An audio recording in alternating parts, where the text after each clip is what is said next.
Der weiteren Folge von Genshin Impact. Diesmal mehr eher alleine, weil, naja, man muss ja auch mal auf die eigenen Beine stehen. Oder wird mal wieder ein bisschen mehr selbst kommentieren. So ein neuen Event, Freude aus der Eike ist Ferne. traurig. Ja, Eike geht es gerade momentan nicht so, aber vielleicht geht es ihnen mit der Zeit besser. Aber schauen wir uns erstmal das Event an, ne? Kleines Detail. Gasthaus Wangshu vorbei. Wie, gibt es nur Wangshu oder dieses Restaurant in Liyue? Achso, ich muss natürlich aktivieren, ich Idiot. Jawohl, ich bin ein Idiot. Warum bin ich ein Idiot? Bildschirm hat vergessen, dass es 4 Restaurants in Liyue gibt. Nein, nicht deswegen. Weil ich für Cloud Retainer jetzt tagelang das falsche Set gesucht habe. Weil ich einen dummen Guide gelesen habe, in dem drin stand, dass man das alte Animus-Set aus Mondstadt das Beste wäre. Irgendwie sind alle Gags, Quatsch, Gags. Irgendwie sind alle Guides, das fängt auch mit G an, falsch im Internet, wenn es dann heißt, für beste Bild und so weiter. Aber da sie auch nur 10.0 ist, muss ich sie auf Heilung setzen, weil er hat's Eike Du musst gesagt. ganz nach unten, Birne. Ja, na, ich weiß. Ich sehe es ja. Weil Eike, wie es Eike gesagt Hallo, hat. spring einfach runter. Will ich doch. Wie Eike es gesagt hat, erst auf C2 ist Jan Jung, beziehungsweise Cloud Retainer für Angriff geeignet. Kann ich also das ganze Kram, den ich gesammelt habe, auflösen. Entschuldigt trotzdem nicht, dass du die Jahre nicht getan Wangshu hast. now hiring. Urgently seeking one temporary chef willing to pay top Mora, salary negotiable. Look, traveler, an urgent hiring notice and they're paying top Mora too! Oh, Paimon likes the sound of that. Ich finde, du solltest mehr Geld verdienen. Wir haben ja nur x Millionen, nee, Millionen Mora. You're right, it is strange. Do you think something happened to Yenshao? Cause that guy barely lets anyone ever set foot in his kitchen. Doesn't exactly seem like the type to hire help. The notice says interested parties should go upstairs and talk to the innkeeper Huayan. Should we go and see what's up? Ja, warum nicht? Yeah, and we can ask about the pay while we're at it. Wenn wir schon hier sind, können wir ein paar Aufträge annehmen. Ach nee, das war Witcher 3. Und dann wieder hoch. Toll. Da sieht man mal, Deja ist so doof. Er hätte sich mal natürlich denken können, wenn es da wieder ein Aushang ist, dann wird er natürlich da unten sein und nicht hier oben. Boss, there's really no need for this. It's just a little burn, that's all. It won't Nicht get in the zwischen way den of my Dialogen work. quaken. Was soll ich wagen? Nicht zwischen den Dialogen quaken. Nein, nein, ich werde das jetzt Dialoge lassen, einfach so weit erstmal durchlaufen. Perhaps not, but continuing to work will only hinder your recovery. You need to rest for a few days. We'll... Huayan! Yenshao! Oh? Traveler and Paimon! What brings you to this neck of the woods? Geld. And we decided to come check up on Yenshao. I knew we shouldn't have posted that notice. It's really nothing to worry about. I'm fine. I swear. How kind of you. My thanks to you both. And thanks on Yanshao's behalf, too. There's nothing to be embarrassed about, Yanshao. Just tell them what happened. Oh, all right. Well, basically, we had a lot of guests pouring in for the lantern ride. Things got busy, I started rushing, and I ended up accidentally burning my hand while plating a dish. Das kann passieren. Ich habe amerikanische PSA-Videos gesehen. Ugh. Well, you know what they say. Play with fire long enough and you're bound to get burned. Even the best chefs slip up sometimes. Anyway, it's nothing, just a tiny burn. I can still... Now. I don't want you pushing yourself. You'll only make it worse. And then you'll be looking at more than just a couple of days off to recover. But the lantern right's only just finished. And we're still getting tons of guests. Now's not a good time for me to rest. Plus, lots of the guests are visiting from other nations. We can't just bring in some random chef off the street. We have a reputation to uphold. I refuse to let someone else ruin the good name we've made for ourselves here. Listen to you.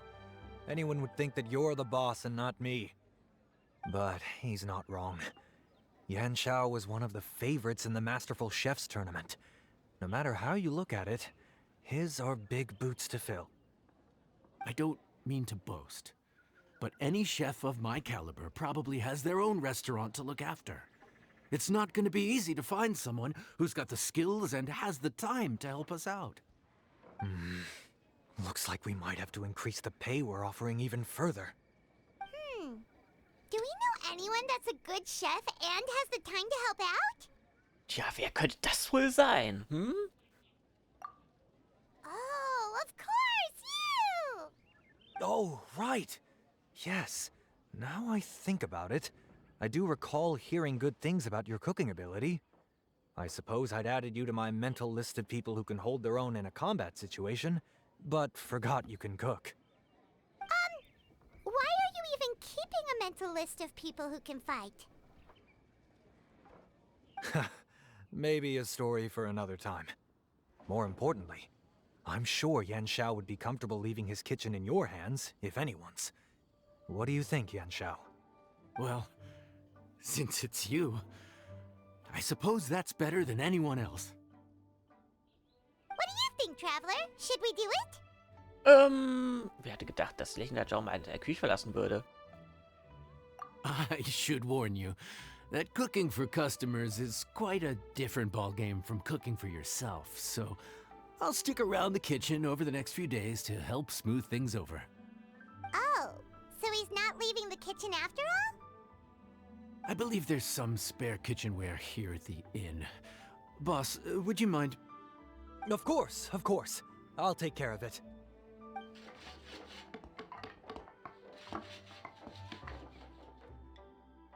Whew. All done. Come, take a look. This was made with your measurements in mind. Das hat er aber schnell hingeschneidert. Ah, it's nothing. A little handicraft and elbow grease goes a long way. All right, Yanshao. I'll leave you to take it from here. You really went to all the trouble of building a new stovetop? What was wrong with the original? Boy, you really hate when people touch your stuff, huh? No, it's nothing like that. As boss always says, hire who you trust and trust who you hire. I just thought the original setup might be a little, tall for you. Ja, aber ich wachs doch noch. Anyway, as I was saying, cooking for guests is different from cooking for yourself. Not only do you have to execute on taste, aroma, and appearance, but you also need to ensure speed, precision, and consistency. Ja, schnell. Having the right equipment is a big part of that. Ill-suited equipment doesn't just make the job more tiring, it also slows you down. And paying customers don't have unlimited patience. Sometimes cooking is all about being well prepared. That's how you ensure speed. Okay, and what about precision and consistency? Precision all comes down to using your eyes. Where to slice into a particular cut of meat, how much oil to use, how to tell when a dish is done cooking. When you cook for yourself, you can always add salt if it's too bland or add water if it's too salty. You can tweak the taste as you go, but in a restaurant, there's not that much room for trial and error. Ja, macht Sinn. Muss man halt so machen, dass es halt nur so dass die Mitte trifft von Geschmack. Oh, jetzt bist du von den Gewürzen. Worst case scenario, Paimon can deal with any subpar dishes by making sure they get properly disposed of. The final thing you have to focus on is consistency. You have to be able to handle the most challenging orders with the same level of technique and skill as the easiest ones. You have to cater to their own dietary needs while also giving them the opportunity to enjoy our local delicacies. This last point is making Paimon's head spin. Don't worry. Matter of fact, someone as well-traveled as you may even have a better handle on it than me once you get started. And of course, I'll be around to help you over the next few days. I don't think we'll have any trouble making all our guests feel right at home. Okay, dann unterstützen wir also mal Yanshao beim Kochen. Naja, gut, so eine Warnwunde ist mal tückisch. Muss man aufpassen. Da kenne ich auch von der Arbeit her. There's no time to lose, so let's get started. I imagine you probably have a good handle on the cooking side of things already. What you need to pay attention to is remembering each table's order. Try not to get them mixed up. Oh, Paimon's memory is like a steel trap. This is gonna be a cinch.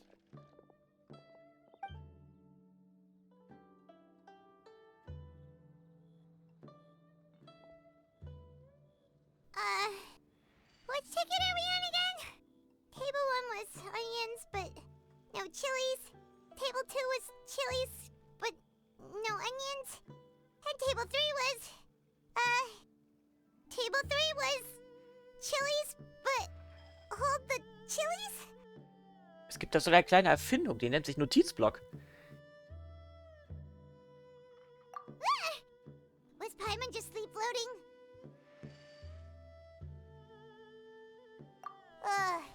We didn't even get a break in the middle. Paimon's brain has turned to mush. Is it always this busy here? No, but this is peak season.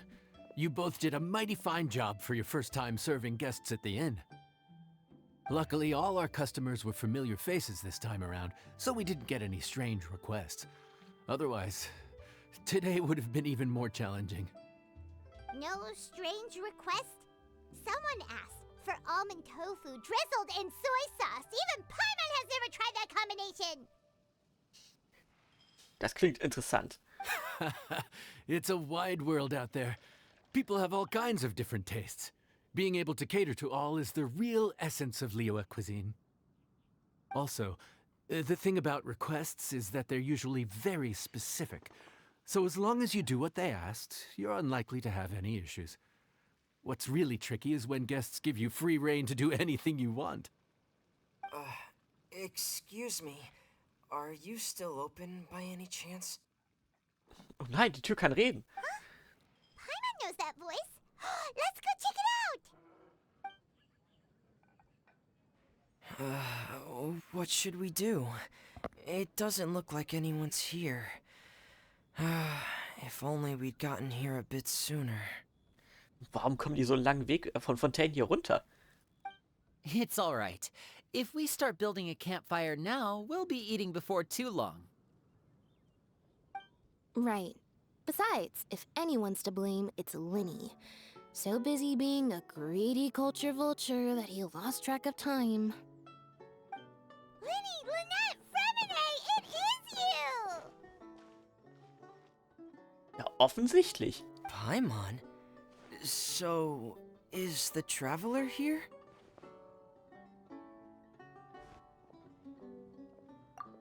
Traveler Paimon!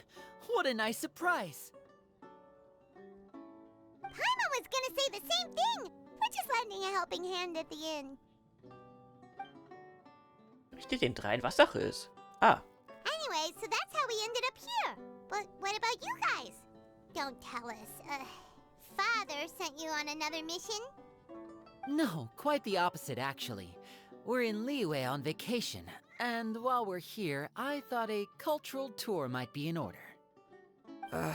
Father said we deserve some rest after everything that happened recently. Otherwise, it could jeopardize our next mission. It's not every day we get this kind of opportunity. Linny thought it might be fun to spend some time in Liyue, especially since it's lantern rite season.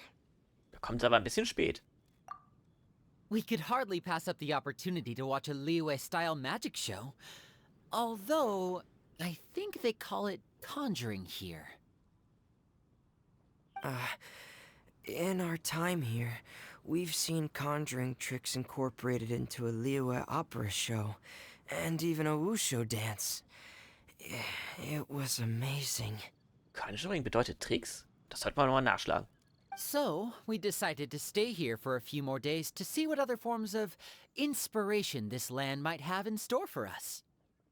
We visited Granny Roshin in Chingsa village not long ago, and today we continued our cultural tour in the area around here. In the end, though, we lost track of time. We haven't even eaten anything yet. And speaking of eating, As you know, seafood is a big part of both Liyue and Fontaine cuisine, but it's cooked very differently here. Aquatische Produkte, das liest man auch nicht sehr oft. We simply had to try some local seafood after coming all this way. That's another reason why we decided to extend our trip. Oh, need any recommendations? What have you tried so far? That fish one with the misleading name. Sounds bland, but it's drowning in hot chilies. Oh, you mean blackback perch soup? You're right, the name doesn't give much away. It looked and smelled so appetizing that Lynette took a huge mouthful, blissfully unaware that she was about to set her mouth on fire. She could barely speak for the rest of the day after that. Luckily, that wasn't a huge adjustment for her. Das wollte ich auch gerade sagen.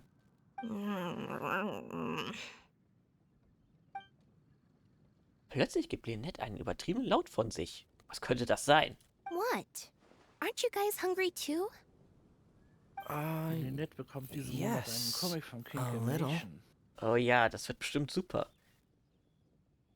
Kinkimation ist die freundliche yes, Mädchen, die I'm macht ready Toast to und eat. Zeug, also Traveler, aka normalen I'm afraid Sex. we'll have to send you back to the kitchen now. Was verbreitest du denn Keine hier? Elite-Schule, keine Dings, gar nichts. Ja, Wieso die streamt auf Twitch? Also was ist das?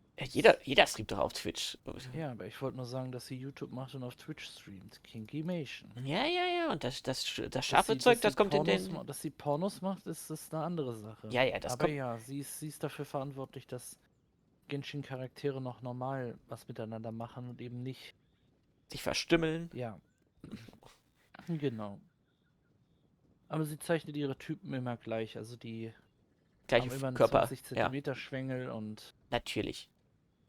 sie Immer. hat auch eine Weile versucht, Stuvilette zu etablieren als Charakter, dass er mit Furina und Lumin geschlafen hat und dann ein Dreier mit den beiden. Hat sich nicht Relativ durchgesetzt, schnell ne? hat sich zum einen nicht durchgesetzt. Sie steht auf weißhaarige Daddys. Das Problem ist, die Leute haben gesagt, einstimmig gesagt auf Patreon, dass sie kein Interesse Ihn haben. an dem Overrated Lizard haben. Mhm. Dass sie den Comic skippen. Und dann hat es auch ganz schnell aufgehört. Okay, dann bereiten wir den jetzt mal eben dir mal was Fischiges. So, aber jetzt zweideutig. Good question. I doubt we'll be able to decipher the menu, so why don't you recommend something? You should be pretty familiar with our tastes. One more thing. Please, if you have a heart, don't make it spicy. Du bist ein Fatuja. Ich muss nicht alles machen, damit es dir schlecht geht. Ja, wenn Alecino ihr Vater ist, wer ist dann eigentlich die Mutter? So, können wir hier nochmal anreden? Liedschan, Ja, ich weiß, dass uns es noch keinen mal- gibt. Nein, okay, nein, sag mal. Warum wird sie Vater genannt? Sie ist ja keine Transfrau oder kein Transmann. Weil sie der Alecino ist ja kein Kesser-Vater sozusagen. der Vorsteher von diesem Herd, wie heißt das mal? Haus des Herz? Nein, Haus des Kamins? Adoptivhaus. Ne, Quatsch, wie heißt das? Waisenhaus. Waisenhaus ist. So, reden wir nochmal kurz mit denen. I thought the blackback perch stew was actually pretty tasty. And now that you know it's spicy, you won't be caught off guard, right? Why don't we give it another chance? Once was more than enough. Zählt das als geheime Dialoge? Na gut, dann gehen wir mal kochen. Mal sehen, was wir herstellen können, was nicht sehr scharf ist. Fontaine, huh? No wonder they can't handle too much spice. Still, if we make the food too bland, they might as well be eating back home. Die mögen's eher wässrig. There's this crab and shrimp stir fry I know that could work. It's quite heavily seasoned, but it's a lot milder than it looks. It has a light but really satisfying flavor. Ooh, that sounds perfect! What's it called? Ich bin nicht so der Fischtyp. Also nicht so eine Art Fisch. Ich meine so, wie heißt das? Meeresfrüchte. Well, this is where it gets interesting. They call it the palace jewels. The crab roe is supposed to look like pearls of gold, and the shrimp meat like chunks of jade. Also sowas wie Muscheln oder Garnelen oder Krebse. Here's the recipe. When you're ready, go ahead and give it a try. In jeder Herausforderung von Freunde, nicht Freude. Freunde aus der Ferne musst du ständig schneiden, mischen, kochen, um ein Gericht zuzubereiten, das der Gast wünscht. Nachdem du mit den Schneiden begonnen hast, bewegt sich der Zeiger auf den Schieberegler zwischen den beiden Enden hin und her. Wenn der Zeiger auf den entsprechenden Bereich zeigt, klicke auf die Taste, um einen Erfolg zu erzielen. Also ein Rhythmusspiel. Nachdem du mit Mischen begonnen hast, halte die Taste gedrückt, damit sich der Zeiger über den Ring bewegt. Wenn der Zeiger auf den angeforderten Bereich zeigt, lass die Taste los, um einen Erfolg zu erzielen. Nachdem du mit dem Kochen begonnen hast, bewegt sich der Zeiger auf den Schieberegler zwischen den beiden Enden hin und her. Das ist doch dasselbe nochmal. Wenn er auf den entsprechenden Bereich zeigt, klicke auf die Taste, um Erfolg zu erzielen. Nach dem Zubereiten, ist es nicht das Zubereiten? Ja, genau. Kannst du das Gericht auf einen Teller anrichten und dekorieren. 3 Teile des Gerichts können dekoriert werden. Das Gefäß, das Zubehör und die Beilagen. Für jeden Teil gibt es mehrere Dekorationen zur Auswahl. Das sind da Riesengarnelen, oder in dem Fall.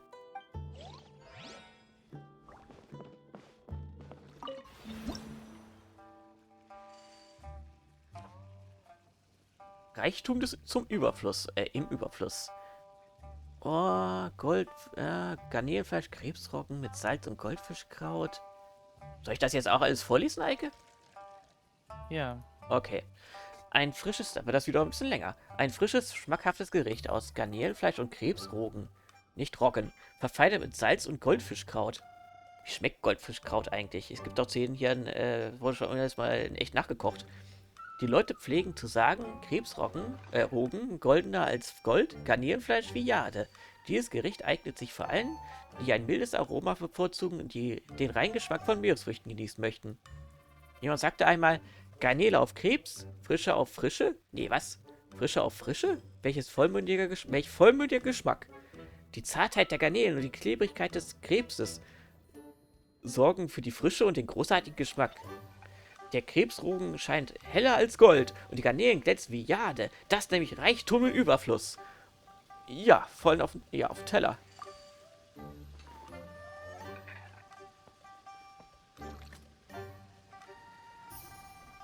Okay, dann beginnen wir erstmal mit den Schneiden.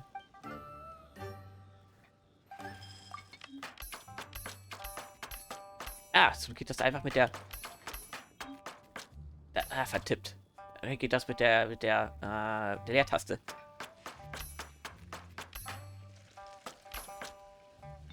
Okay.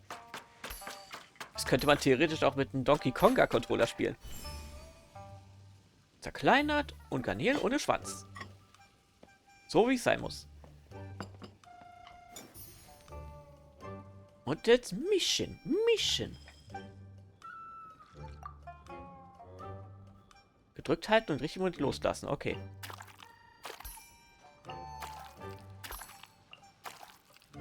Ist ja nicht viel anders als das Essen zubereiten bei der normalen Küche, nicht wahr? Und hinten Kackt die Ente. Ja, ich wollte es ja nur sagen.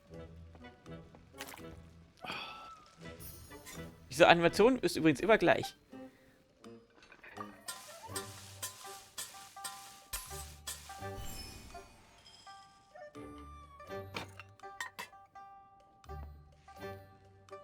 So, was können wir denn noch? Wir wollen noch dekorativ was verändern.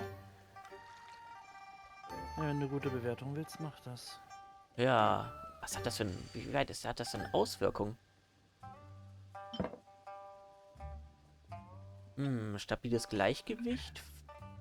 Schinkenkuchen, glühender Lotus. Das sieht doch eigentlich ganz hübsch aus. Jetzt noch ein passender Teller.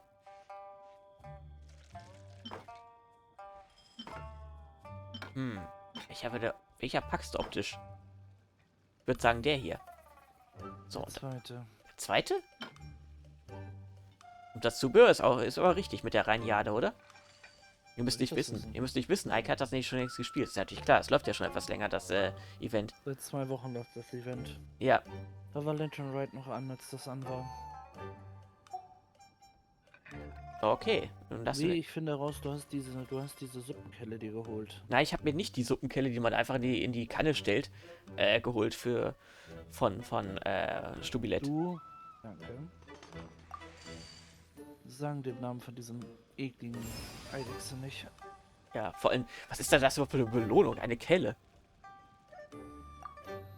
Soll zeigen, was für ein Trottel er ist, was menschliche Traditionen For angeht. the wait, this dish is called the Palace Jewels. Enjoy. Bäh. Was sind das denn für riesige, leichtkantige Garnelen?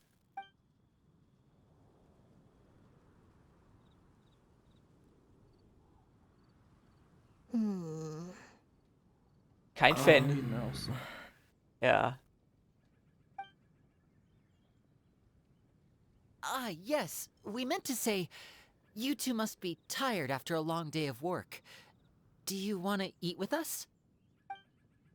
Ich habe ein bisschen Primordial Seawater reingemacht, falls ihr noch Now that you falls ihr mention noch it, I'm falls just ihr a noch little hungry. Funktioniert das? falls ihr noch Well, if you Kaninen seid. insist, Ich dachte- then we Ich dachte, es refuse. funktioniert nicht mehr.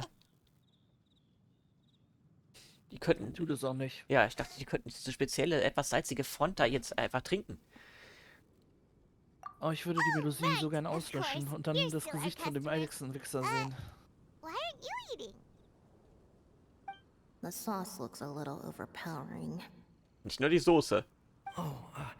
According to Liyue custom, it's probably good table manners to let someone else go first.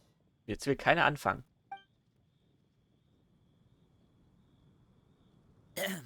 Looks delicious, traveler. I guess I'll dig in first. Here goes. What is it? Do you need some water? Er opfert sich fürs Team. No, it's delicious. The flavor is so pure. It's drenched in sauce, but somehow it just enhances the natural flavor of the seafood. Try it for yourselves. Alright. Ach, schade, dass es keine Essensanimation gibt. What is that? Crab roe? Yep, you have quite the palate, Lynette. No wonder it pairs so well with the shrimp meat. I've never seen it prepared this way before. According to the creator, chewy crab complements succulent shrimp, making a spectacular seafood ensemble with a succulent flavor and luscious mouthfeel. Ding! The crab roe glitters like pearls of gold, and the shrimp shines like chunks of jade. Hence its name, the Palace Jewels. So that's where the name comes from. Huh. I suppose it's quite fitting then. Was Paimon always this well spoken? Wenn es ums Essen geht, dann ist Paimon der Das Experte. erste. Ja. This dish must be right up your alley, Lynette. Huh? It's half gone already? When did that happen? I heard that in Liyue.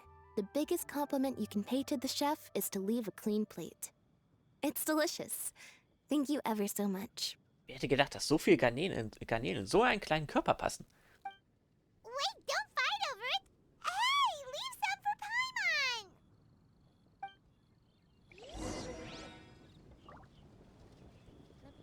Ja, das war doch mal, das war mal ein guter Einstieg. Lynette's not usually so forthcoming about what she likes. But this time, well, she's expressed it in more ways than one. I guess you've rubbed off on her too. Or maybe your cooking is simply too delicious to resist. The next time our paths cross in Fontaine, you'll have to fire up your cooking skills for my other siblings as well. How does that sound, oh great master chef? Halt dich zurück. Oh yeah? Well then, I'll have to clear my schedule. Ich werde ja gleich rot. So, was hat unser Taucher, der einen Helm benutzt, der er eigentlich braucht, zu sagen? I think I'm finally getting the hang of chopsticks. Yeah. Well, Linny and Lynette picked it up in no time, but they're naturally dexterous. Unlike me. It's taken me a lot longer, but I'm slowly getting there. Oh, speaking of chopsticks, in one of the shows we've seen here, someone performed a conjuring trick using a bowl and chopsticks. So, if I want to be a good magician's assistant, I need to keep practicing. Jetzt interessiert mich, wie der Trick wohl aussieht. Ah, gut schon. Erinnerst du dich noch an Misha? Misha? Ja? Der Forina Genderband. Ja, der neugierige Hast Page. du mit Lene schon gesprochen? Ja, wo ist Lene? Das ist jetzt ist die Frage. Ich sehe hier nur Freminette und ich sehe nur und Lene und Freminette. Linette ist nicht da. Hast du mit Lene geredet? Ja, ich habe doch gerade mit den beiden geredet. Hast du nicht zugesehen? Ach, da ist sie. Was ist das für ein Ding? Denkst du sich gerade? Misha ist wahrscheinlich der Klabautermann des Hotels. Mit einem Schlüsselsymbol in seinen Pupillen. Das bedeutet, dass er sehr Und oft durch... hinten kackt die Ente. Das bedeutet, dass er sehr oft durch Fenster, durch Tür schaut. Nein. Steht schon, das heißt was? Er ist der Geist des Hotels, du Blödi. Ja, deswegen haben die Leute auch solche spezielle Pupillen. Calorie surplus detected. Digestion mode engaged. Yeah. Well, Lenny and I are usually careful about what we eat, because we have to stay in performance shape. That, plus it's generally bad manners to overindulge at the dinner table. But once in a while, it's nice to treat yourself in the company of family. Besides, if I'd waited until my brothers were finished trying to out-polite each other, the food would have gone cold. Tja, ich habe hier 2 Hinweise. Ist sie ein Roboter und... Ja, hat sie gesagt. Oder habe ich das falsch gehört? So, jetzt müssen wir nochmal mit ihnen reden, um das hier abzuschließen.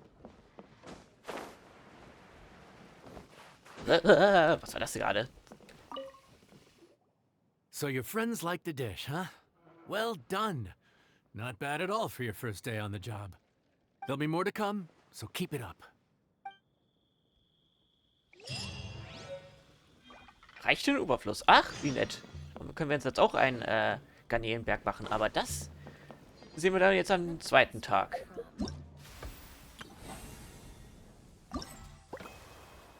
Wie haben wir jetzt noch? Okay, jetzt haben wir den abgeschlossen. Aber einsammeln tun wir erst am Ende. So. Das heißt ja noch 1, 2, 3. Okay. Also, ja. Sehen wir uns beim Kochen. Schön die Hände waschen, nicht vergessen.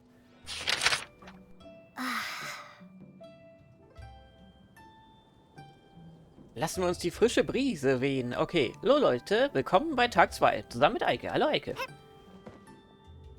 Wie versprochen in der ersten Folge, dass ich jeden Tag, 2 Tage immer mit Lumin mache. Also sind wir noch beim 4.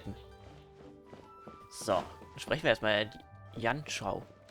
Jancho? Wie spricht man das aus, Eike? Was? Wie spricht man das nochmal aus? Janschau. C-S... Nee, Quatsch. X spricht man in Chinesen ja wie Ch aus, ne? Genau wie man in japanischen SH auch wie Sch ausspricht. Da heißt es... Ja, deswegen heißt es ja auch, was war das Beispiel? Aus Naruto. Sasuke. Genau, Japan und China haben ja auch so viel gemeinsam. The boss tells me that both new and returning customers have nothing but good things to say about you. Sie haben sich zumindest mal die Alphabet ausgeliehen. I have to admit, I was a little worried about throwing you right into the deep end. But it looks like you've got what it takes to handle the day-to-day here. So it should be plain sailing. Well, just as long as we don't run into any extremely picky customers with unreasonably specific requests. Das wird doch niemals passieren. Oh, have you had someone like that before? Of course. The worst are those old scholars who have barely cooked a day in their life, but think reading a stack of books on the topic makes them the expert. Bist du eigentlich ein Fan von ihr, Eike? Wem? Ja, von ihr. Wem? Jetzt ist wieder schon wieder... Oh Gott, jetzt ist wieder dieser Vorführmoment. Na, sag. Ja, Farusan. Mit den unterschiedlichen Dreiecken in den Augen. Ja, sie ist so gut als Unterstützer für Scaramouche. They criticize you for no reason, claiming your cooking method isn't faithful to the original, or that the flavor profile isn't authentic because you used an ingredient that wasn't in their beloved centuries-old version of the recipe. Was? Du benutzt bei Pfannkuchen? Nee, bei Pfannkuchenberechnung Rosinen? This is Wangshu Inn. It does have the look and feel of a time-honored establishment. Oder Karotten in der Bolognese? Ah, genau, Eike, da wolltest du ja, dass ich das vorlese, nicht wahr? Ja, hast du leider bei Lynette und so nicht gemacht. Ja, das habe ich halt F4 gemacht, aber dann war das leider nicht mehr angezeigt worden, weil es schon gezeigt wurde. Farusan. Einflussreich ist sie nicht. Einfallsreiche Mechanismen. Farusan, eine Gelehrte der Akademie von vor 100 Jahren, obwohl sie der Redelehre angehört, ist sie in ganz Sumeru für ihre Errungenschaften im Bereich der Mechanik bekannt. Einst in einer unbekannten Ruine gefangen, gingen sie große Risiken ein, um zu entkommen. Doch ein Jahrhundert ist vergangen und die Stadt Sumeru ist nicht mehr der Ort, an den sie sich erinnert. Ob es sich um akademische Meinungsverschiedenheiten oder Zeitsprünge handelt, sie hat einige Kritik am aktuellen Zustand der Akademie. Und sie scheut sich nicht, mit ihrer scharfen Zunge andere Gelehrte zu kritisieren. Aber solange man sie Frau Farusan nennt, wenn man sie anspricht, es wird dann viel einfacher werden, mit ihr zu reden. Wahrscheinlich sollte da Fräulein Farusan stehen, weil sie ist sehr altmodisch. Oh, innkeeper! We'll have each of your signature dishes, please, as fast as you can serve them. The most expensive ones. Natürlich. Farzan! Oops, Madam Farzan. Da stellt man sich die Frage, wie viel wie viel verdient man eigentlich an der Uni von Akademie von Sumeru? Du Oh bekommst Gelder. my! Traveler, Paimon, whatever are you doing here? We could ask you the same thing. Where'd you suddenly get the funds to go sightseeing? And to order the most expensive things on the menu? I'm not here to sightsee. Ich habe einen Fleck auf dem Bildschirm. Ich dachte gerade, Lumin hat einen Leberfleck auf ihrer Tette. In need of an onboard consultant as they travel the world. Das hättest du ein bisschen netter ausdrücken können. Oder ein bisschen umschreiben können.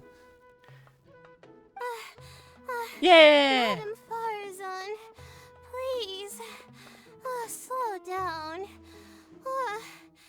None of us slept last night. Ihre Ohren bewegen Madam sich. Farzan still has so much energy. If she's really over 100 years old, I don't understand how she keeps going.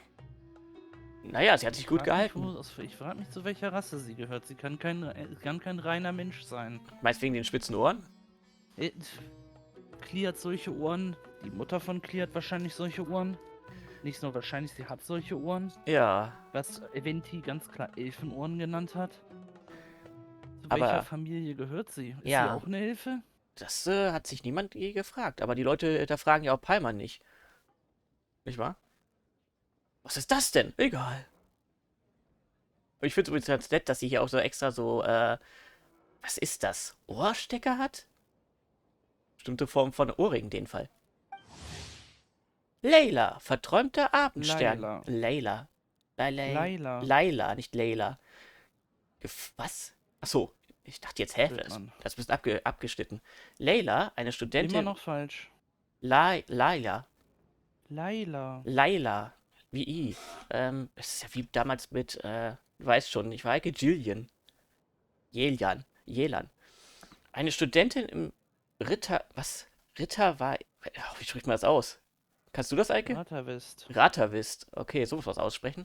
Scheint an Schlaflosigkeit zu leiden. Besorgt um ihr Studium werden ihr Augenringe immer tiefer. Es wird gesagt, dass alle möglichen seltsamen Dinge um sie herum geschehen, während sie schläft. Ja, so einiges. Die exzentrische Schlafwanderin, die menschliche Rechnerin, Abhandlung, die vom Himmel gefallen ist. Abhandlung, die vom Himmel gefallen ist. Hab ich doch gesagt. Diejenige, die den Samuel-Wal mit bloßen Händen erklimmt. Infolgedessen hat sie viele seltsame Titel erhalten, obwohl sie noch nicht sehr lange an der Akademie ist. Aber so aber so erstaunlich dieser Titel auch sein mögen, sie selbst ist noch erstaunlicher. Und das macht sie alles im Schlaf. Ungewollt. Kentake hat sie von der Wand runtergepflückt. She's been like this ever since I told her I'd be paying the expenses. Kann sich's ja leisten. Dori, Schatz in Schlummerland. Das Man klingt muss wie, sie finden. das klingt wie der Titel von Man muss sie finden. man muss sie finden. Findet, Dori. Ja, aber in dem Fall findet Dori. ist sie nicht ganz so verschusselt, sondern eher gierig. Schatz in Schlummerland, das klingt wie so ein 2D-Adventure, Jump'n'Run. Dori Sanganamea Bey, Herrin des Palastes Alcazar, Zazar, Alakazazare. die Supergroßhändlerin, die alles hat, was du brauchst. Dori hat durch ihren beispiellosen Geschäftssinn und ihren Enthusiasmus. Enthusiasmus unglaublichen Reichtum erworben. Keiner weiß, was, wann oder wo sie als nächstes auftauchen wird. Ihr Angebot reicht von den bestgehüteten Geheimnissen der Akademie bis hin zu handgefertigten Schmuck. Sie verkauft auch alle möglichen mysteriösen Produkte wie Reiskocher und automatische Schneeballschussmaschinen. Ja? Also sie ist quasi so ein, ich verkaufe alles für $1. Niemand ist sicher, woher sie diese Gegenstände bekommen hat, aber solange du Alice. ein Ohr hast, Was? Alice. Alice, Alice. kannst du von Dori alles kaufen, was du willst. Sie ist quasi Amazon von Tavet. Mit ein bisschen Donald Duck. Quatsch, Donald Duck. Dagobert Duck. Layla! And Dory? Huh. Never would have bet on this combination. Du führst die drei zu den Plätzen und erklärst ihnen, dass du zur Zeit... Temporary chef, huh? Wow. No rest for the wicked. Well, if the chef here is trusting you to run his whole kitchen, then I've got no doubt we're in for some authentic Liyue specialties. No rest for the wicked. Ist das nicht ein Song? So, Ein what Intro-Lied von Borderlands 2. Ah. something about being an on-board consultant? I got my hands on a new boat from Fontaine a while ago, equipped with cutting-edge navigation technology. If we manage to spread the word, it could have huge business potential. Kling. Da hat die Gier geblinkt. Right now, we're doing some test runs. We sailed from Port Ormos to Rito, then from Rito to Liyue Harbor. Next, we're planning to go to Dornman Port. Dormansport, waren wir da schon mal? Wie viel wollte Da sie... haben Jahre und Layla sich kennengelernt. Da ist das Pilz-Pokémon-Duell gewesen. Ah, ja, ich erinnere mich. Wie viel wollte sie nochmal für diese Gedankenkapseln haben? 1 Million Mora oder wie viel war's? Eine ganze Menge. Oh, Madame Farazan and me were hired to fine-tune the compass and other equipment. We sailed around the Sea of Clouds all of last night to put the system through some stress testing. Overtime for which they'll both be fairly compensated. They're both here willingly. The contract is crystal clear on that. Bloß nicht so viel Geld ausgeben. You really cover all your bases, don't you? Why pine on guests? Paying the expenses is part of the compensation, isn't it? No wonder Madame Farazan is going for all the most expensive dishes. Du hast ja verglichen, Eike, sie ist quasi die gierigere Version von Yamiko, nicht wahr? Eike? Was? Hast du nicht gemeint, Dori wäre quasi die gierige Version, oder die noch gierige Version von Yamiko? Nein. Ich habe gesagt, sie ist die Vorstufe von Yenfei, die dann zu Yaemiko wird. Ach so, so ist die Reihenfolge. Weil sich die It's not every Pokémon day someone entwickeln. tells you to Ah. order whatever you like. Now, first up, we'll have the... Farazan, Madam Farazan, that is. While I am more than happy to treat you both to the most expensive dishes on the menu, we must remember that most expensive does not always mean best. Wink, wink. I've heard that the most expensive dishes in Liyue are usually either seafood-based or take an exceptionally long time to prepare. Now, I don't know about you two, but after so many days at sea, I don't think I can so much as look at another piece of seafood again for at least the foreseeable future. Ich würde nicht mal Meeresfrüchte normal essen wollen. Also sowas wie, was, Krabben und Garnelen. Nee. That's actually a good point.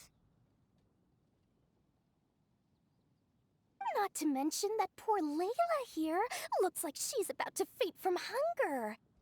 Huh? Oh, that's not because of hunger. Layla ist wie Liv Lloyd, Eike, nicht wahr? Sie hat mehr Ringe als Augen. Surely the wise and virtuous Madame Farazan could not bear to watch her poor students sit here and waste away. Sofern ihr ja kennt. Oh, well, of course I care about my students' well-being, but why do I feel like I'm being tricked? So, let's not order anything that'll take too long to prepare. Aside from that and seafood, we'll take whatever other expensive dishes you have. Over to you, Traveler. Hauptsache teuer, aber nicht so billig. Nee, wie gesagt, es soll teuer aussehen, aber nicht so viel kosten. No seafood and nothing that takes too long to cook. The rest is up to you. I had my eye on Adeptus Temptation, bamboo shoot soup, and golden shrimp balls. But I suppose they'll have to wait for the next time. But that could be years from now. Aw, Madame Farazan looks so deflated all of a sudden. Please still try to choose dishes on the expensive side, okay? Okay. Wollen wir alles nicht kochen, nicht wahr, Eike? Vor allem die Versuchung des Adepten nicht, weil da eine ganze Krabbe drin ist, oder? War das nicht so in dem Video, was wir gesehen haben? Tja. Ja, nee. Vor allem ist das ja einfach nur ein Eintopf mit haufenweise einfach Sachen drin, oder? Nicht mal geschnitten ist. So, expensive, but no seafood, and nothing that takes too long to cook. That rules out pretty much our entire menu. Do these people get a kick out of being impossible to please? Wir könnten ihnen ganz exklusiv gekochtes Wasser anbieten. That Dory, is she doing this on purpose? This isn't Liyue Pavilion or Xinhua Kiosk. This is Wangshu Inn. We don't stock up on rare and exotic ingredients. We only get them in if someone puts in a special reservation. Wer kippt da immer sein Müsli in die Schüssel? Well, if we're stuck with regular ingredients and we're on a time limit, there's only one way to bump up the price. And that's by cooking a dish that uses the chef's expertise and creativity to the fullest. Hast du das auch gehört, Eike? Ja. Ja, das klingt wirklich so. As it happens, Was I ist know die a recipe Schwätze? for something called trembling strings and rushing reeds. It can be whipped up quickly with what we already have in the kitchen. One plate usually goes for 30,000 mora. Ein Schnäppchen. 30,000? But if it's quick to make and isn't fancy, what exactly makes it so special? Quick doesn't have to mean quick and easy. To perfect this dish, you need expert knife work and very precise control over the heat. Ah, wie bei, wie heißt der nochmal? Wie heißt dieser Fisch nochmal, Eike, den man ganz genau schneiden muss, sonst vergiftet man sich und stirbt. Der Kugelfisch. You have to finely slice several different types of meat into fine threads, knead them together into strips, then gently stir-fry them in the pan. What you end up with is a whole variety of flavors that come through layer by layer. This dish is unique in offering a harmonious blend of multiple kinds of meat, all cooked to perfection, while still bursting with their own distinct flavors. Do it right, and you've got a culinary masterpiece in your hands. But if you botch it, it's just a bunch of meat thrown on a plate. Oh, Paimon gets it now! So this dish gets its value not from the ingredients, but the chef's expertise! Ja, in dem Fall ist es einfach nur die Zubereitung. Now, don't worry. I can take care of the kneading and other prep work for you. You just focus on bringing it all together. Believe in yourself. You can do this! And if you mess it up, Paimon will still be happy to eat it. Paimon, es wäre eigentlich ganz witzig eigentlich, nicht wahr? Wenn Paimon quasi ein schwebender Müllschlucker wäre. Ja. Hier, das brauche ich nicht. Schmeiß das, hier ist das als auf. Hab. Wolltest du das kochen, Eike? Also dieses Gericht meine ich. Ja. Zitternde Saiten und trillernde Flöten. Was brauchen wir da? Schinken, Fleisch, Hähnchen und Salz und Pfeffer. Simpel. Eine äußerst komplexe Delikatesse mit vielfältigen Geschmacksrichtungen, bestehend aus Schichten verschiedener Fleischsorten, die erst geknetet und dann gebraten werden. Obwohl mit einfachen Zutaten zubereitet, ist dieses Gericht einzigartig in seiner Kreativität und Komplexität. Wenn es um die Zubereitung geht, Dies macht es zu einer seltenen Delikatesse für Gourmet auf der Suche nach den ultimativen Gaumenschmaus. Siehst du, ich habe mich Gourmets gesagt. Ein Sprichwort Liyue besagt, 5 Seiten hat die Zither, 7 Löcher hat die Flöte. Und so kommt es auch, dass das Gericht zitternde Saiten und trillernde Flöten mit 5 Fleisch- und 7 Gemüsesorten zubereitet wird. Welches Gemüse? Allerdings ist es zu bezweifeln, dass jetzt irgendein Koch ein so kompliziertes Gericht zubereiten könnte, wie es in der Geschichte beschrieben wird. Vielleicht fehlt ja der Pfeffer als Gemüse.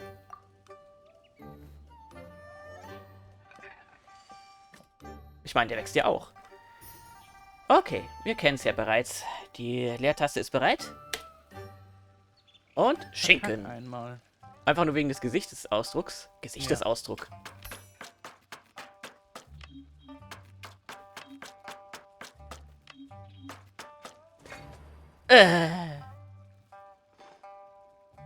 Ist es bei jedes Mal anders? Ich meine, bei jedem Minispiel meine ich. Und... Ach Quatsch, ich brauche gar nicht draufdrücken. Jetzt geht auch mit der Leertaste. Da. Patapong, patapong, patapong. Yeah! Zerkleinert, zerkleinert und nochmal zerkleinert.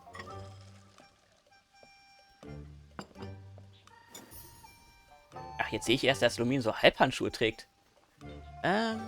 Mischen. Und richtig jemand einfach loslassen, ja.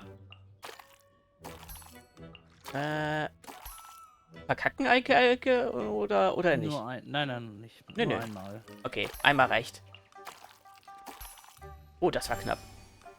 Yeah!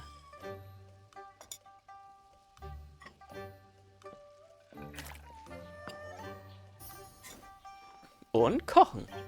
Oder in dem Fall eher braten. Tough. Und wieder zurück. Und bam. Yeah, ich habe Fleisch gemacht. Ja, im Grunde genommen sind es ja eigentlich nur Fleischstränge, Eike, oder? Versetzt mit, was ist das? Paprikastreifen oder was soll das sein? In Soße. Ja, Dekoration noch ein bisschen angleichen. Ja, das ist doch hübsch. Hatten wir die schon? Ich glaube nicht. Nee, das war das erste, was ich gewählt habe. Ah, über Lotus. So. Ich weiß, es ist total optional.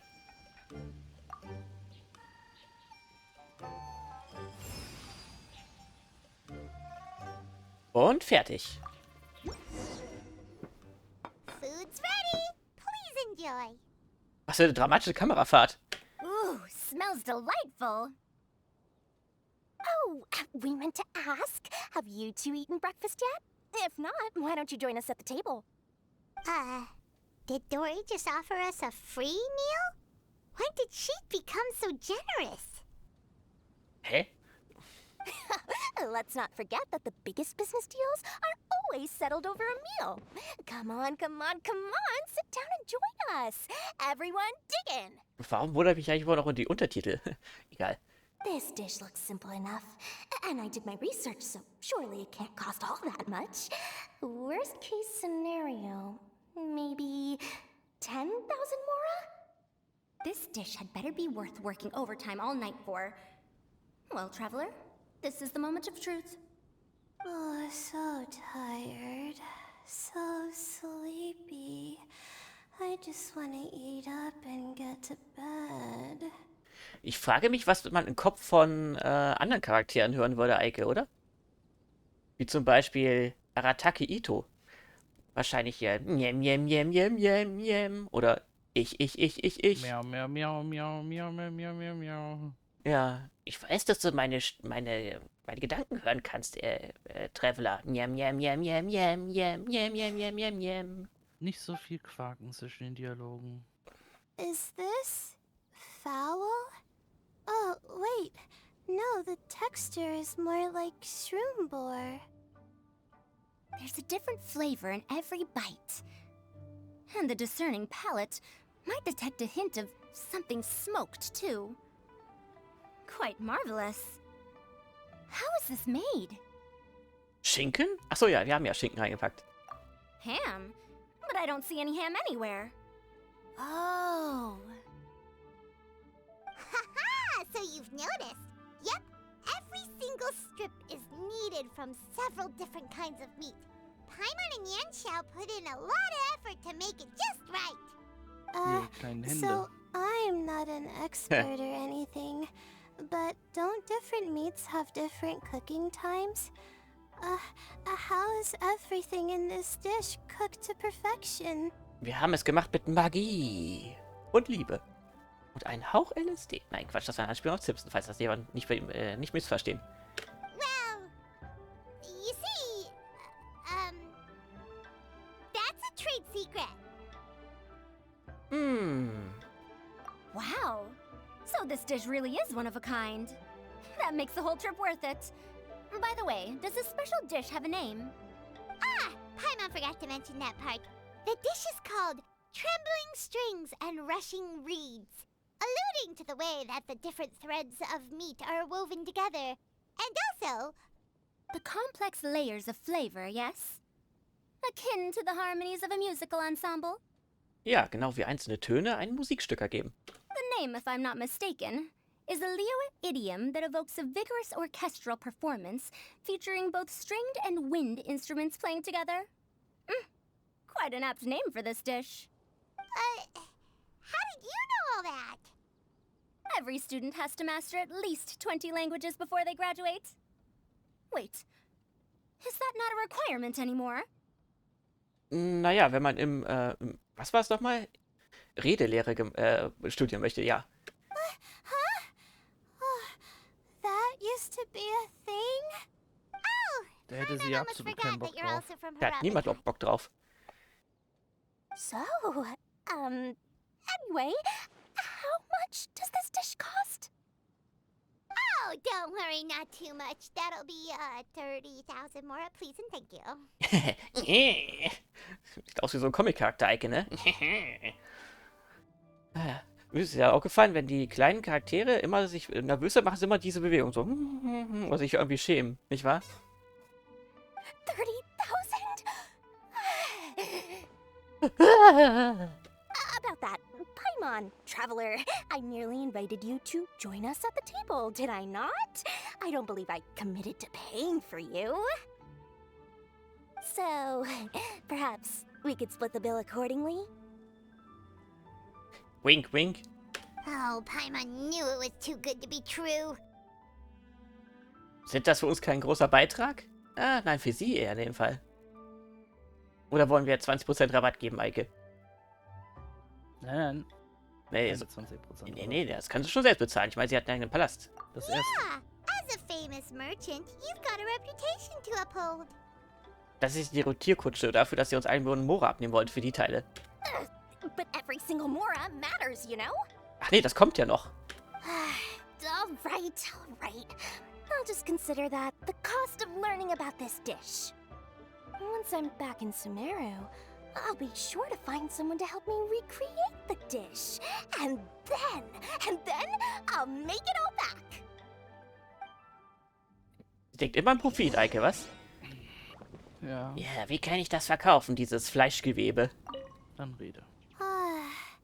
I feel so much better now that I've gotten some food in me. Delicious food really does wonders for one's spirits. My advisor said that young people shouldn't stay cooped up in the academia all the time. They told me that I should take the chance to get out and see the stars in other skies. Maybe I can think of it as my first internship experience. But it sure is exhausting. Ich finde am besten die Schnaufgän. Aber hey, zumindest ist ihr Kopf nicht wie heißt das, auf den Teller gefallen. Now, how should I justify a high price tag for a dish without any fancy ingredients? Maybe start by giving it a fancy-sounding name? Ja, was war eigentlich dein Grund? Keine Meeresfrüchte bestellen.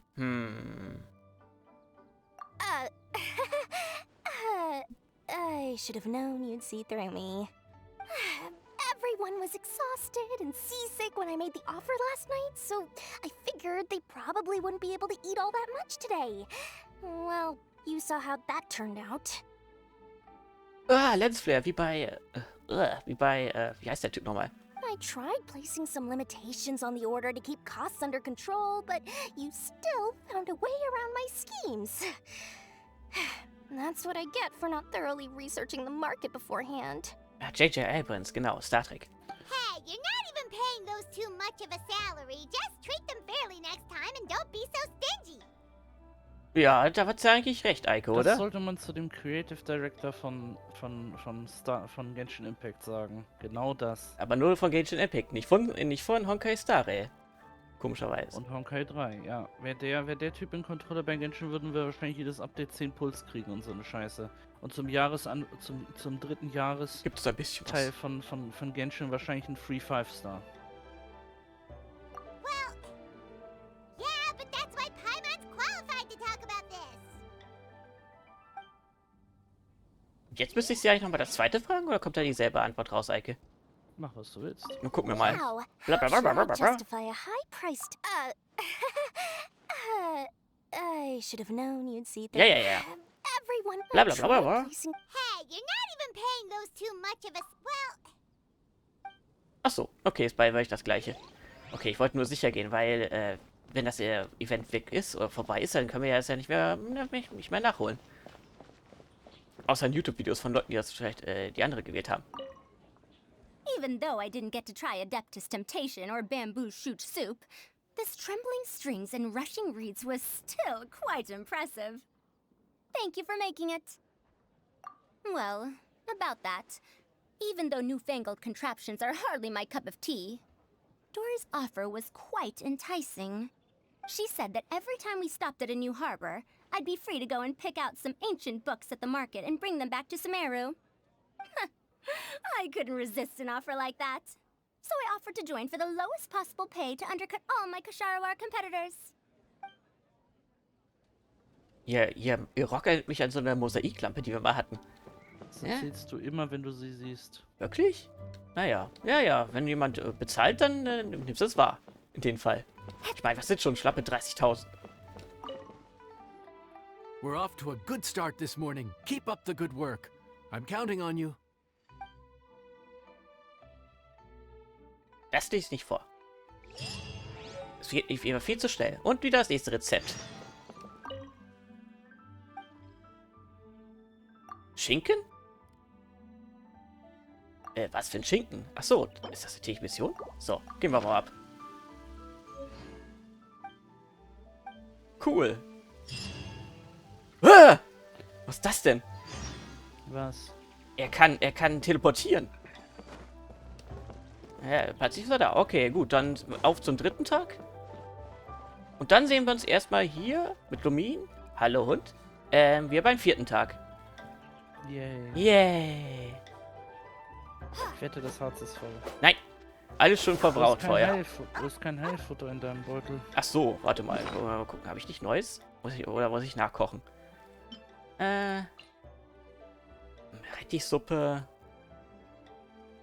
Ein florierender Frieden? Florierender Frieden? Oh, ich glaube, da muss ich mal nachkochen. Okay, Unten ist ein Kochautomat. ich weiß. Okay, damit wären wir jetzt bei Tag 3 von...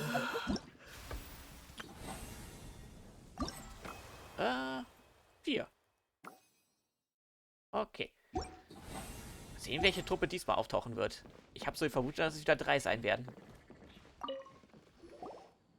Morning. Time to fire up the stove for another day of customers. Thanks again.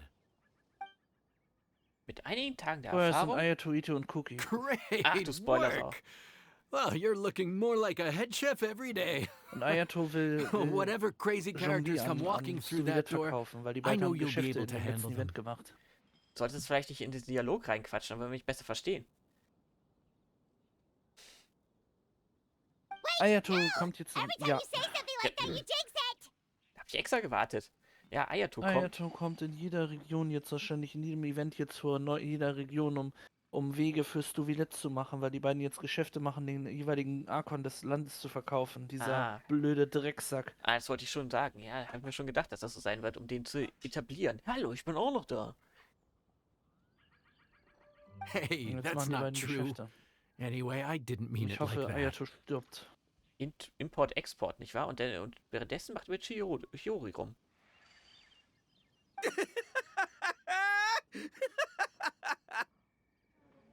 Dude, what up, bro? I didn't know you were in Liyue too. It's always nice to run into a Brody and a Zoomin fellow. Wait, did I say that right? Können die sich das Essen überhaupt leisten? Almost. I think you meant fellow Inazuman abroad, boss. Yeah, that's the one. Yeah, we gotta look out for each other when we're this far from home. Don't we, Ayato? Haben sich die Macher des Events gedacht, welche Charaktere können wir zusammenpacken, die überhaupt nicht passen? Oh, Checker! What are you doing here? Huh? Oh, hey, Flying Lavender Melon! Of the sky-cleaving white iron variety. And my compadre, too! All my buddies in one place! God, today's my lucky day! Didn't you say you were gonna knuckle down and earn some more when you got home? How come you're back in Liyue so soon? That could wait. As soon as I announce that Arataki Ito is available for hire, they'll be throwing Mora at me. Right now, I got a more urgent situation to attend to. I'm in the mood for some good, spicy food. Ich lass mal automatisch weiterlaufen. Oh, and while we're here, we were gonna also see if Grandmaster Er ist Hanakado's gerade okay and abgehauen, whatnot. falls ihr euch das fragt. Ja, hat ja super geklappt, Doofbirne.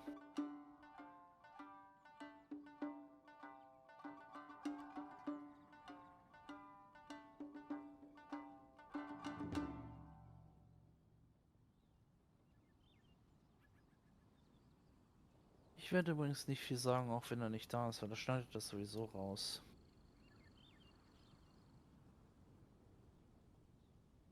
Da kann man ja andere schlimme Sachen erzählen.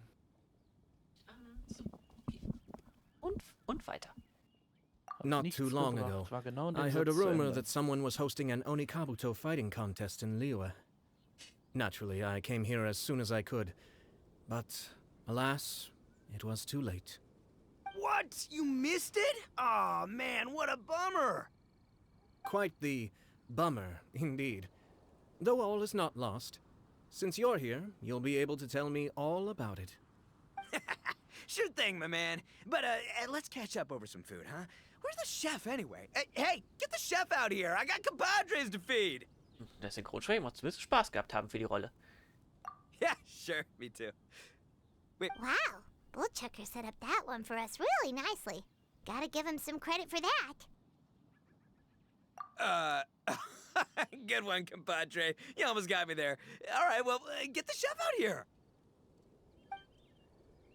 Geht in die Küche und holt lächelnd an Jan So, may I take your order? If you're entertaining guests, I can recommend the Palace Jewels, a Trembling Strings and Rushing Reeds, or... Ach, das kennen wir doch Boss, bereits. don't forget the budget. Yeah, okay. Got anything a little more, down to earth? Down to earth. Oh, well, we do a mean humbly enough. Real hearty dish with a ton of flavor, and we don't skimp on the portion size either. That'd be the best value for your Mora. Humbly enough, huh? Sounds like my kind of grub. We'll take that. No need for anything fancy. We're all friends here.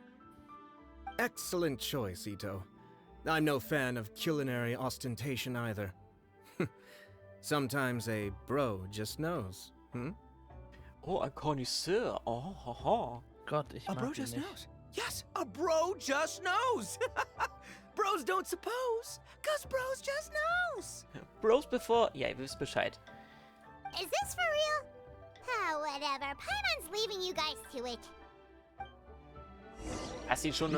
Ito ist ein Idiot, aber wenn Ja. er in der Geosophischen wäre, ich würde ihn feiern. Weil ich brauche nicht immer diese ernsthaften, emotionslosen Arschlöcher, die ständig herumstehen. Ja. Wir brauchen nicht in jeder Region einen scheiß Diluc. Hast du Ayato schon nicht gemocht vor... Ja. Auch schon vorher nicht. Dechan Ayato ist der Typ, der uns für seinen Gewinn über die Klinge springen lassen würde. Er würde seine eigene Schwester über die Klinge springen lassen, wenn es ihm einen Vorteil bringt. Ja, der ist ein Hinterhältiger. Sag ja. Außerdem Er ist das, was Yai eigentlich wäre. Wenn Yai eigentlich nur so ein bisschen trollig ist, ist er tatsächlich eine Kitsune. Seriously, if I'd blinked, I would have missed it. Crimson Staff just launched itself at Bloom Pruner and sent it flying! Er übertreibt wahrscheinlich ein wenig. I'd expect no less of the bona fide Beetle Battle King himself. It sounds like a truly epoch-defining duel. Lass mich raten, sie steht wieder da drin? Ah, ich wusste es doch. Da kannst du dir mal angucken. The Cookie air at the was getting bakery. stifling, so I made some excuses and slipped away. Anyway, thanks for taking the hint earlier. I'll fill you in later. Die Luft war wieder voll BS. Wenn Ito in der Nähe ist. Ja, Cookie hat die Bäckerei. Du meinst Und ein Kuchen? Tattoo, das über den Arsch geht. Yep, das war bestimmt sehr aufwendig. Das ist schon ein bisschen mehr als nur ein alles Treibel-Tattoo. Ja, nicht wahr? Trampstamp, wofür du gestummt wurdest von Pushing Up Roses. Ja, das lag aber nicht meine... Naja, es war nicht direkt meine Schuld. Das lag an der Übersetzungssoftware. Die hat das daraus gemacht. Aha. Habe ich mir nicht draus gedacht. Also das aus... wie heißt das? Wie heißt das nochmal? Ich habe den Da Namen benutzt man vergessen. keine Übersetzungsmodus, man kann einfach Englisch. Ich weiß, verrückt. Gotta say, your friend's quite a character. Still, humbly enough isn't that hard to make, so I don't think we'll have any problems with this order. Actually, why is it called humbly enough anyway? A hearty meat dish is a good start, but in Paimon's experience, one humble dish is never enough. Den letzten Mal müsste sie doch eigentlich wissen, dass es einfach auf die Zubereitung ankommt. I said it was hearty, but I never said it contained meat. Don't be fooled by the appearance. It's actually just tofu, made to look and taste like meat. Ah, natürlich. Tofu ist billiger als Fleisch. Wait, tofu's made of beans, isn't it? Oh, Bullchucker can't eat that. Guess we should get them to pick something else instead. What's the issue? I think I caught the word tofu. Wait, what are you doing? The kitchen is staff members only. Never mind. I'll let it slide. Ma'am, could you possibly ask your boss to order something else instead? No one gets my bro Ayato like I do. I hereby declare that humbly enough will be an everlasting symbol of our friendship, or my name ain't Arataki Ito! Oh, ist ja toll. Stell dir mal vor, du müsstest hier kochen und könntest immer die Gespräche der Gäste hören, als wenn sie direkt neben dir stehen würden. Hey, where's our food at? Hurry up! I'm almost done recounting the epic adventures of Crimson Staff. As you can see, changing the order may be a little difficult. Oh, brother, his whole ego is riding on this, huh? Even if we break the news to him, he'd probably rather eat the tofu than eat his words. Vorspeise? Sounds good. I'll make sure he fills up on those. We'll just have to play the rest by ear. Cool, habe ich gerade die richtige Antwort gewählt. Genieße das Leben. Warte mal, kann man noch mit ihr reden? Ja. I never knew tofu allergy was even a thing. Okay, I'll handle the appetizers. You take care of the main event. I can help too. Don't worry, I'm qualified. I passed Liyue's senior culinary exam once. Was hat sie denn sonst nicht alles gemacht? Sie ist der heimliche Chef der Arataki Ito Gang. Und sie ist ein Ninja. Na gut, sie sieht halt so aus. Sie ist kein Ninja. Ja, das ist halt, sieht halt nur so aus. Und sie ist eine Ex-Schreinmaiden. Ja, ich habe dir das gemerkt. Schreinjungfer. Schreinjungfer, Schreinmaiden ist doch dasselbe. Ich gehe davon aus, dass sie und die Schreinchefin keine Jungfrauen mehr sind, aber da bin ich wahrscheinlich alleine mit. Ich glaube, das ist eher so ein Titel. Genieße das Leben. Benötige Zutaten: Tofu, Pepperoni, Mehl, Zucker und Salz. Aha. Dieses vollmündige Gericht der Liyue Liyue. ist eine erstklassige Wahl, Wie sagt man's? Liyue Danke. ist eine erstklassige Wahl, wenn man ein unvergessliches Festmahl auszurichten wünscht. Zuerst benötigt man einmal Tofu, mit dem man sowohl Farbe als auch Geschmack vom Fleisch erzielen kann. Ein Unterfangen, welches außergewöhnliche Fähigkeiten des Würzens und von Seiten des Kochs erfordert. Ja, vor allem, wenn es deutscher Tofu ist.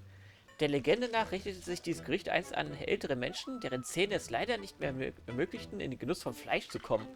Vielleicht ist es ja die Aufgabe des Küchenchefs, dafür zu sorgen, dass sich jeder an sein Essen zu erfreuen vermag. Aha. Also es ist nicht wegen ein Essen für Leute, die zu wenig Geld haben oder auf Fleisch verzichten, sondern eher für, naja, Fleischersatz. Der einfach zu kauen ist. Okay, wir kennen ja den Vorgang.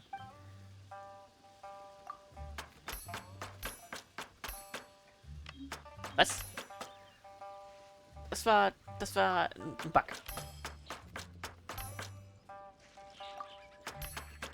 Tack, tack, tack. Hack, hack, hack. Und nicht mit den Fingern in den Augen reiben, nachdem man Pepperoni gesagt hat. Ich frage mich mal, warum du das hier so immersiv kommentierst. Die erste Folge mit Ifas, die zweite Folge mit Lubidis, die dritte Folge mit Ifas und die vierte Folge mit Luminis. Du solltest es so abtimen, dass du die erste und zweite Folge mit Lumin machst und die vierte Folge dann wieder mit Ifa. Ja, ich weiß es einfach nicht. Ich mache es einfach nur. So, gedrückt halten und bap.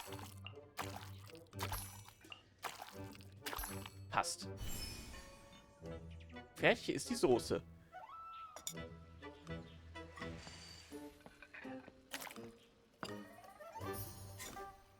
Und nochmal dasselbe nochmal. Zum Glück funktioniert die Leertaste.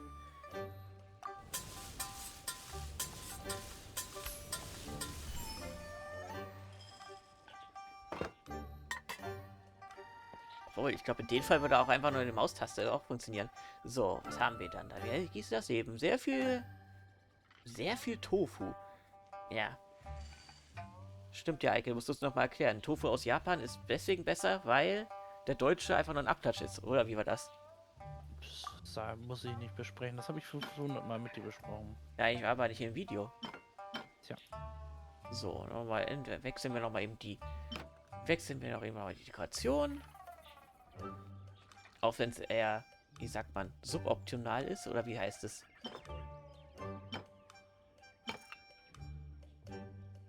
Nicht von Bedeutung, einfach nur der Optik wegen. So.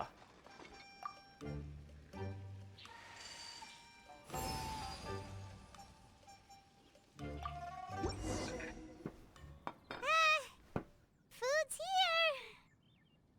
Glaube ich. Oh, so this is humbly enough. You guys don't mess around. Woo! Love me that portion size.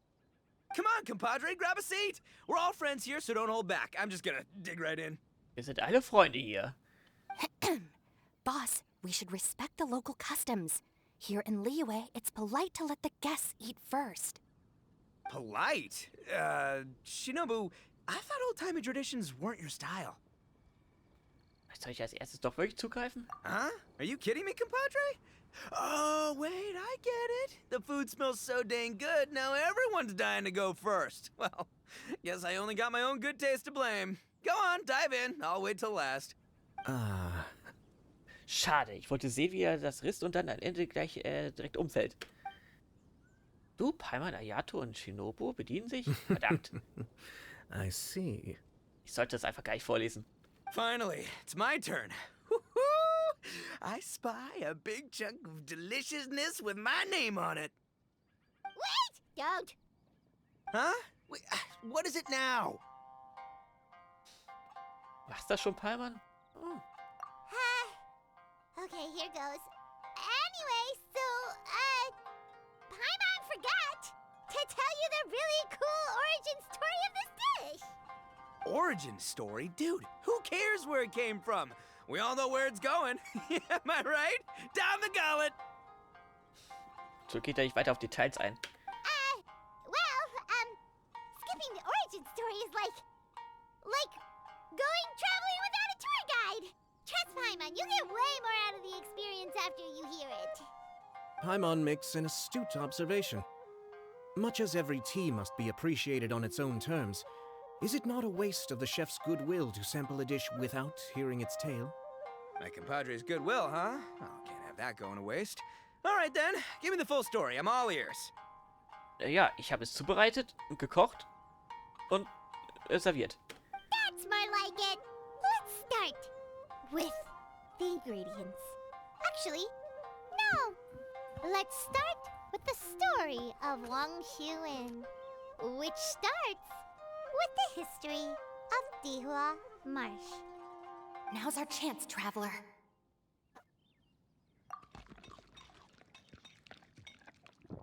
Man, the tale of Dihua Marsh hits hard. People in the past had it pretty rough. Makes you appreciate what you got. Humbly enough, yeah, that's a good way to think about life. Kann sich Ito nicht auf 2 Dinge gleichzeitig konzentrieren? Darn, there's no segue to tofu from here.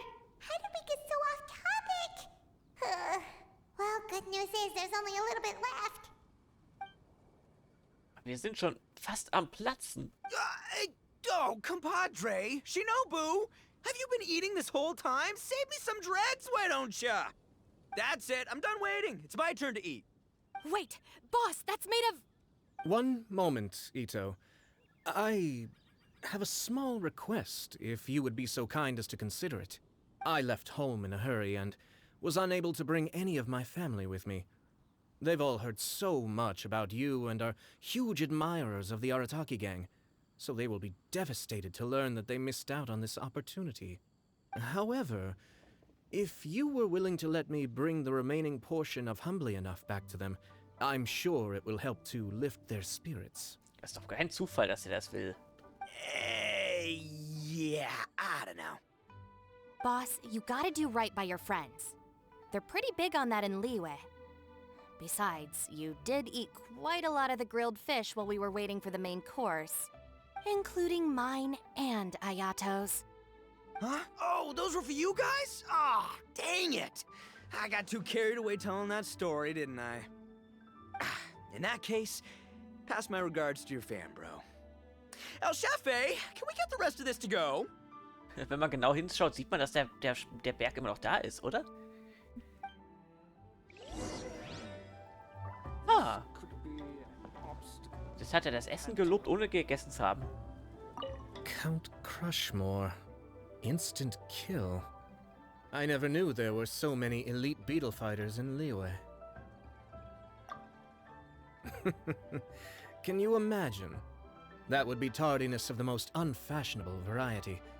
No, in truth, this trip is part business, part leisure. Every visitor has their own agenda. For some, the festivities are all the more reason to visit. For others, all the more reason to avoid the crowds. Ich habe das keiner mitbekommen, was du wieder im Hintergrund machst, was? In any case, one way or another, I seem to have ended up in the right place at the right time. Now, as for the leftover tofu... Yes, I'm sure Toma will dispose of it as he sees fit. Naja, dann haben wir zumindest Toma verköstigt. I have to get back to the docks as soon as this meal is done. Well, thing is... I can explain. Boss recently found work as a sailor, which allowed him to hitch a ride here. After the ship docked, he had some free time to do as he pleases. He's been using that time to hang out with Grandmaster Hanakato. Just because he's here already! No other reason! Ito als Matrose kann ich mir eigentlich nicht vorstellen. Wobei, auf dem Schiff von Beidou, Eike, nicht wahr? Ha, okay, das waren jetzt mal kurze Gespräche. Und jetzt holen wir uns wieder unser Lob ab. Oh, ich meine natürlich Beidou. Habe ich es falsch ausgesprochen. Looks like that's all sorted. All right. Take some time to collect yourself. The next big group is coming in.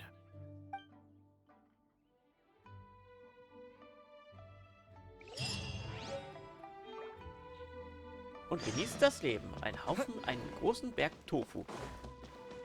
Schade. Ich hätte gern gesehen, was passiert wäre, wenn er den sich reingezogen hätte. Wahrscheinlich wäre er dann einfach umgekippt. Nicht wahr, Eike? So. Okay, dann stellen wir jetzt auf den nächsten Tag.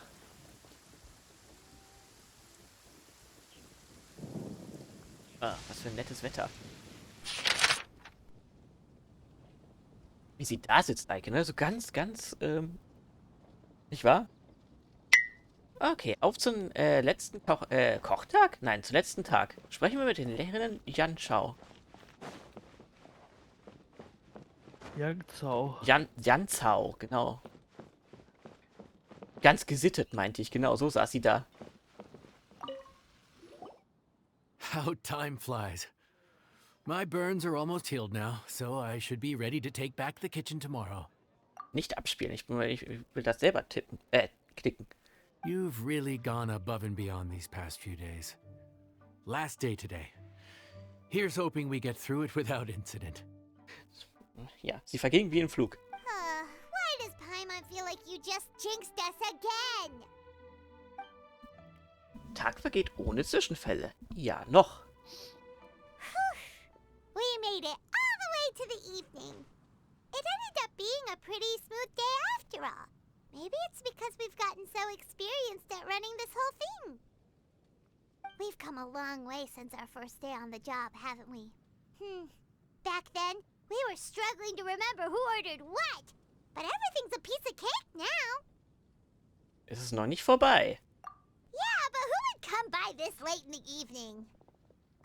Actually, now that Paimon thinks of it, Lenny and his siblings came around about this time the first day, didn't they? Ja, wer aufgepasst hat, der war logisch, dass die jetzt beiden kommen, nicht, die jetzt kommen, nicht wahr, Eike?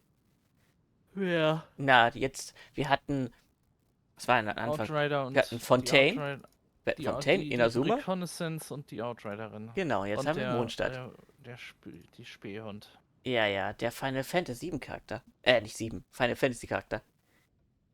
Traveler? Paimon? Fancy seeing you two here. Amber? And Eula and Mika too! Are you here for dinner? Why so late in the day? We just finished an escort mission for a merchant caravan. The original plan was to make do with some rations for this evening and continue our trek north towards Stonegate. Kann es sein, dass Mika irgendwie eine Zahnspange trägt, Eike? Wo soll ich das wissen? Hallo, ich bin Mika.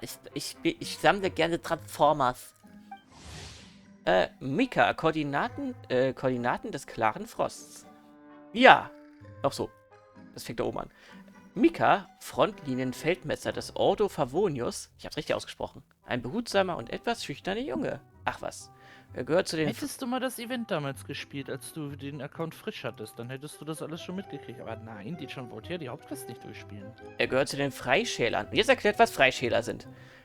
Im Umgang mit verschiedenen Problemen, die während der Expedition auftreten, ist er besonders gut, darunter Vermessung und Kartierung, Aufbau von Zelten, Feuer machen, Kochen und so weiter.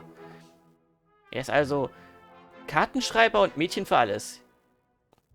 Ja, neben seiner Tätigkeit als Feldmesser übernimmt er auch viele logistische Aufgaben, sag ich ja. Schau mal nicht auf logistische Aufgaben herab. Ohne angemessene logistische Unterstützung wäre die gesamte Truppe überhaupt nicht in der Lage voranzukommen. Der immer hilfsbereite Mika ist zweifellos eine ein Schlüsselmitglied der gesamten Truppe. The Captain Eula brought up the fact that none of us have eaten Liyue cuisine for quite some time. We thought we might as well swing by the inn and see if we can still order something. Spielt denn eigentlich jemand aktiv, Eike? Du hast sogar das Sommer-Event verpasst mit Jula. Oh, Ja. das ist bitter. Ja. Eike, sag doch mal, du bist doch ein Insider. Ist Mika beliebt? Soll ich das wissen? Er ist ein Support für Jula. Ist Jula beliebt? Nein. Ooh, so this is Eula's treat, huh? Was ein Zufall. We've been eating the same rations for the entire trip, so I simply thought it was high time we had ourselves a proper meal. Do you have a problem with that? Gleich so aggressiv. Good question. What should we get? Wait a sec. Why are you taking our order? Wer weiß die Jula denn unbeliebt, Eike? Wirbeltanz der Gischt. Und ich meine jetzt nicht auf Reddit. Oder wo auch immer. Auf Twitter geht schon. Auf Twitter? Reddit hat sie immer noch einen großen Anbietern von Arschfetischleuten. Ja, warum wohl? Ja, weil sie einen riesigen Hintern hat. Ja, in der engen... Mit Jiggle Physics. Der einzige Arsch mit Arschphysics. by the way. Im ganzen Nicht Spiel? mal Beidou hat den. Ja, Ach, im ganzen was. Spiel. Nicht mal Shenhe hat den, obwohl sie den gleichen Hintern hat. Es ist bestimmt alles nur Zufall. Wer betanzt Ja, der diesmal- Gischt? Jula wurde in der alten Lawrence-Clan. Jula wurde in den alten Lawrence-Clan hineingeboren. In der Vergangenheit hat diese Familie Mondstadt in die Dunkelheit gebunden. Heute ist das alles anders, aber die Sünden des Lawrence-Clans sind für seine Nachkommen immer noch bindend. Angesichts dieses unglücklichen Schicksals entschied sich Jula, den Verdächtigungen der Welt tapfer entgegenzustehen, und mit dem Schwert in der Hand beweist sie durch ihr Handeln weiterhin ihre Erhabenheit. Wenn du diese tapfere Ritterin triffst, kannst du sie ohne Bedenken begrüßen. Sie wird dir sodann mit anmutigem und eleganten Manieren antworten. Ja, sehr Vielleicht elegant. solltest du mal ein bisschen besser lesen. Ja. The traveler's Nicht been immer so filling wie in for the chef Drachenlord. here. You come at just the right time. You'll be the last customers to enjoy his cooking before the original chef takes back the reins. Wow, really? Good thing Eula suggested we come here. I wouldn't want to miss this. Ja, Ember kennen wir ja bereits. Die muss nicht erklärt werden. So, what shall we get? I'm not as familiar with Liyue cuisine as I used to be. Mika, Eula, what are you in the mood for? Anything goes. I'm just looking forward to trying the honorary knight's cooking for myself. I'm sure it'll be a great learning opportunity for me. Something small, I suppose. We have to hit the road again after we eat.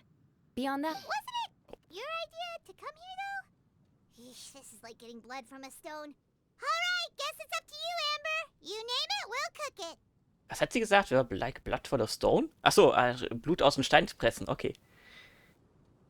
Huh? Then I guess... I don't really mind either. Anything goes. Ah! So, noch anreden mit den geheimen Dialogen. I'm sorry. I really can't think of anything off the top of my head. I mean, I could pick from the menu at random, but I'd feel more comfortable leaving the chef to choose. oh, one thing. I know I said I don't mind what we have, but no alcohol, please. Neither of them can drink. It's a real pity. Habe ich da eigentlich schon ein Mini draus gemacht? Eigentlich, ich glaube nicht, oder? Nein. Was passiert, wenn Jula zu viel Löwenzahn-Schnaps trinkt? I've still got some sparkling water here. Das heißt aber auch, dass Mika 18 ist. Weil er noch kein Alkohol trinken darf? Nein. Was hat Jula gerade gesagt, du Schnapsbirne? Er hat gesagt, die sind wahrscheinlich nicht so trinkfest. Sie sind beide nicht trinkfest, das heißt, beide sind 18. Da ist das jetzt confirmed. Nee, Amber ist confirmed 18. Sie war 17, als der Manga losging, und der Manga war ein Jahr vor den Ereignissen von Genshin Impact. Ja, was klickst du eigentlich da die ganze Zeit? Geht dich einen Scheißdreck an. Okay, schreibt in die Kommentare, wenn ihr wissen wollt, was Eike klickt. Was ihr denkt, was Eike klickt. Es ist nicht Clicker Heroes, das ist ja kein Spiel. Anything goes, huh? Oh dear. This is a chef's worst nightmare. With no idea of your customers' palates, you're left to make a wild guess. Ja, okay, das macht Sinn, wenn man drüber nachdenkt, nicht wahr? Still, now that you've worked in the kitchen for so many days, I have faith that you'll be able to figure it out. Danke, Leck. Go on. Show them what you've got. Lass mich nachdenken. Was mögen sie? Wonach könnte es sie verlangen? Sollten wir sie erstmal analysieren. Natürlich ist das natürlich ein Problem für Koch. Man weiß ja nicht, ist es zu scharf, ist es zu salzig, ist es zu fad, ist es zu stark. Nicht wahr? In dem Fall. Wenn es heißt, ja, irgendwas. So, was haben wir denn da? Einfach irgendwas. Schinken, Bambus, Eier, Mehl und Goldfischgras. Was ist Goldfischgras überhaupt, Eike? Ja, was ist das? Sag ich dir nicht. Ist das so eine Art Sumpfblume oder so? Weil wächst ja am Wieso Wasser. hat Lumin so viel Jiggle Physics beim Kochen? Wegen der Optik. Ein aus Schinken, Vogeleiern und anderen Zutaten zubereitetes, simples Gericht mit rauchigem Aroma, das mit Reis gebraten wird.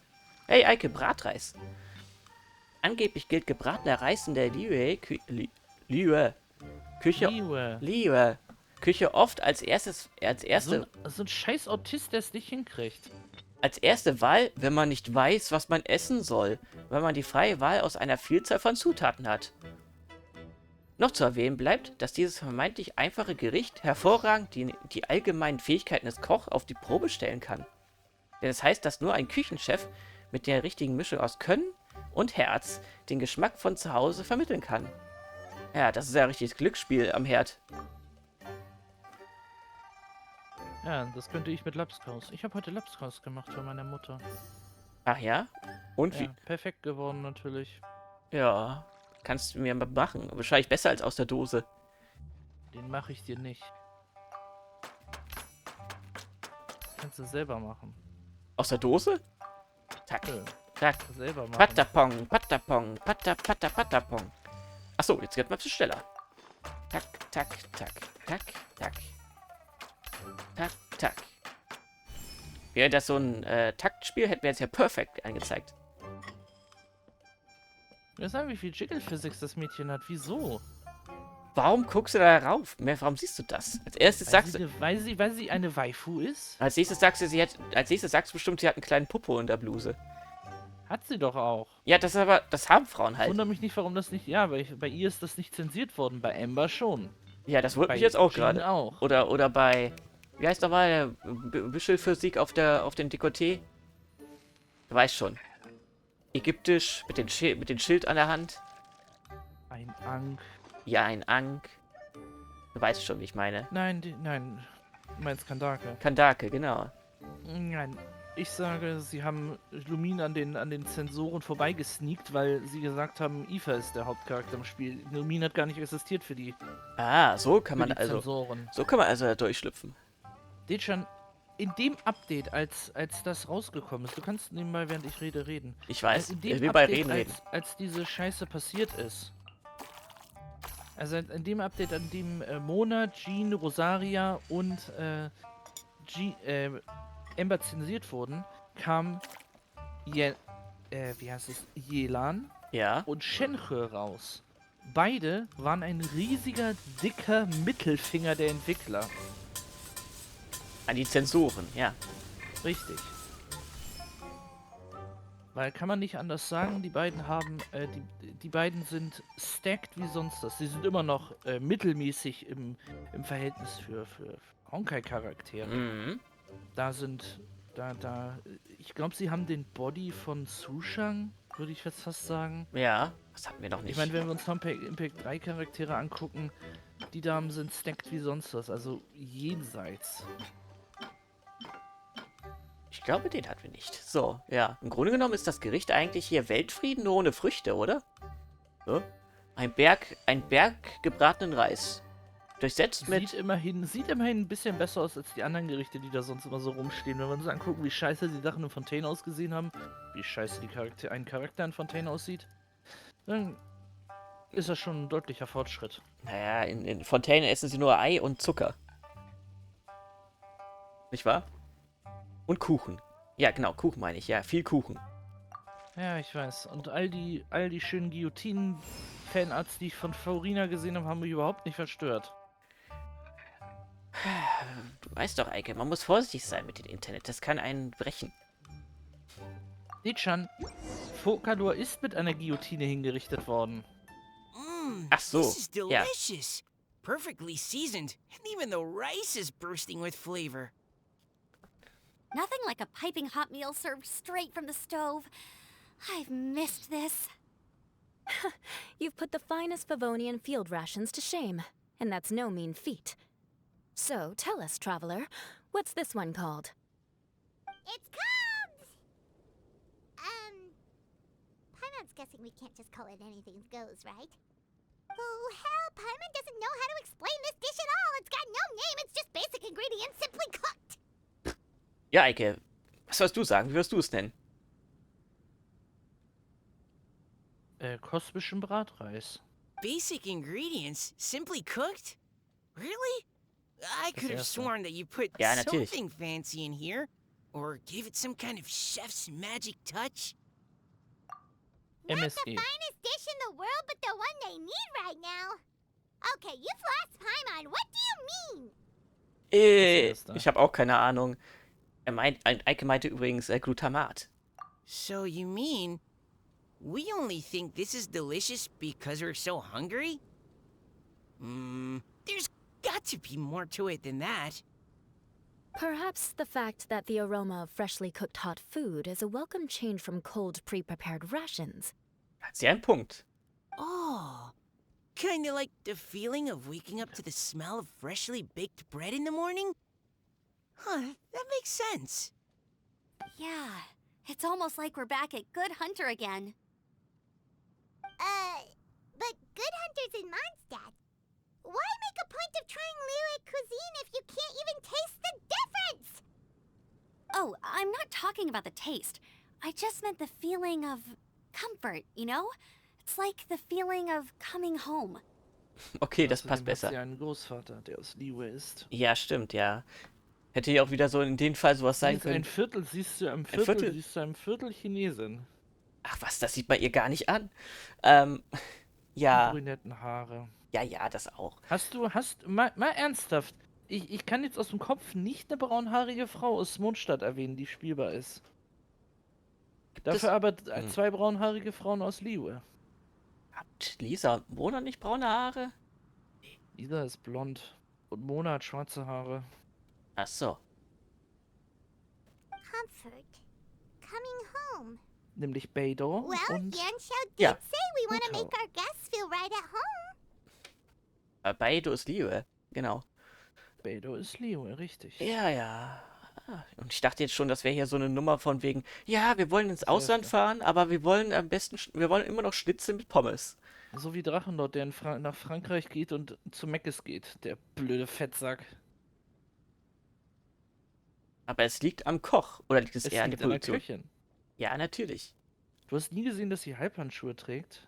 Ich habe es nicht so recht erkannt. Ich habe gesehen, dass das hier so, ich dachte, das gehört mit zum Du Kostüm. weißt doch, das ist das einzige Kleidungsstück, was sie anhat, wenn Child mit ihr Knickknack macht in den Fanarts.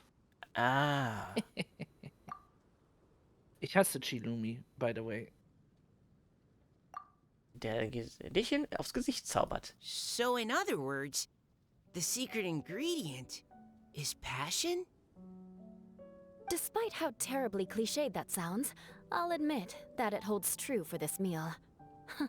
Well played. Mark my words, I'll remember this recipe.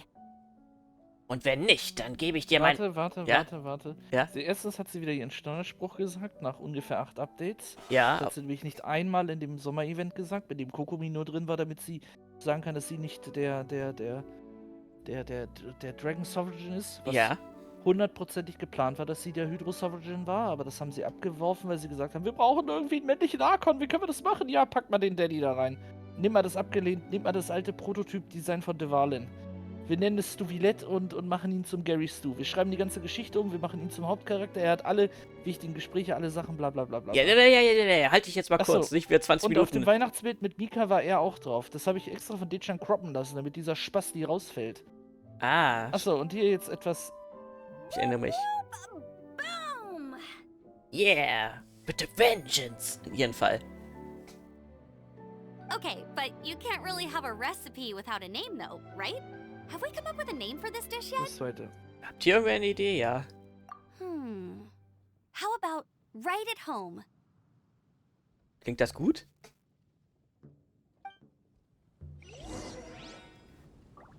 Ah, Dann rede mal mit Jula. natürlich.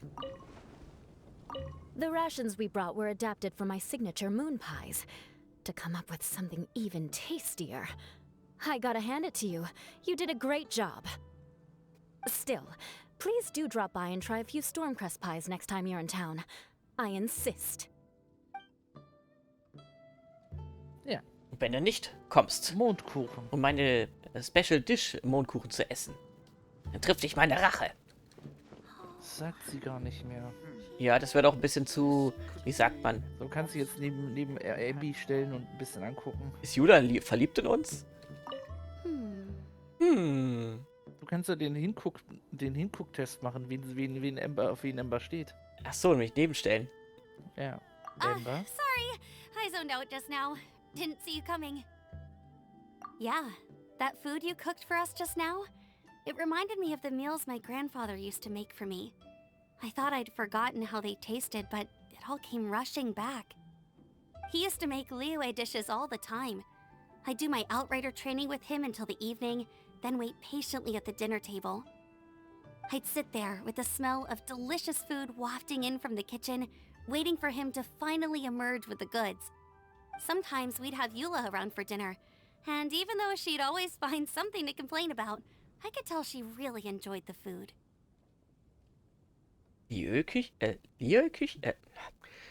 Liyue Küche zu essen? Wieso kannst du das nicht aussprechen? Ich weiß es nicht. Weil du ein Autist bist. Vielleicht habe ich ja einen Sprachfehler. Vielleicht ist es der wahre Grund wie ein Vorschlag. Liyue Küche zu essen. Das erste. Your words, not mine. Don't ask her about it. She'll only give you another earful. Ja, was ich vorhin nochmal sagen wollte. Achso, jetzt mal So, ausprobieren. jetzt mach den Test und musst gehen machen, damit du richtig stehst und nicht falsch. So? Nein, so nicht. Ein bisschen hinter ihr. So? Nein, Ein Stück? ein bisschen hinter ihr. Noch, nein, näher ran. So, dass du auf ihrer Schulter stehst. Auf ihrer Schulterhöhe? Du bist viel zu weit weg. Du musst viel näher ran. So? Noch näher ran und dann ein bisschen weg. Ja, so, naja, zu viel. Ein Stück weiter? Nein, nach hinten, Dechan. Nicht weg von ihr. Nah ran. Oh, Junge. Ja, ich bin doch nah an ihr ran und hinten. Nein, du bist nicht nah dran. Du musst nah ran. Noch näher. Du musst im Prinzip sie schon anstupsen. Noch näher. Du musst noch näher an sie ran. Du musst aber ein bisschen von hinten kommen. Ich bin auch ein Stück hinten. So, meinst du jetzt so? Wenn sie den Kopf Ja, jetzt bewegt? Stopp. Jetzt bewegt sie Zu den Kopf. viel, zu viel. Achso, ich muss den Kopf wegdrehen. Verstehe. So. Bisschen näher noch ran. Du musst halt ganz nah an ihr dran sein. So. Ja, so ungefähr. Das kriegst du es nicht hin. Du bist zu weit weg von ihr. Ja. Und jetzt Charaktere wechseln und gucken, welchen Kopf sie... Ja, du stehst nicht richtig. Ja, das ist das Wir machen hier mal einen kurzen Schnitt und wir machen mal hier einen Schnitt und ich werde ihm das mal zeigen, wie man es richtig macht. Okay. Bis gleich. Das schneiden wir komplett raus, die Stelle. wo ich Ja. gelinkert hab. Dann sag mir jetzt, wie ich hinstellen soll. Nah dran, ganz nah dran, von der linken oder rechten Schulter dran. Ja, ich bin auf links. Hier, ich zeig's dir mit den Charakteren, die ich hier habe. Wenn ich hier das Mini... Okay, so, dann haben wir einen kleinen Schnitt. So. Ich hab doch gegen angeschaltet. So.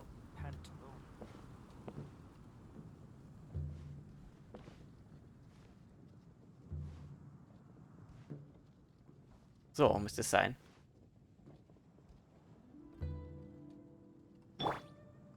Aha.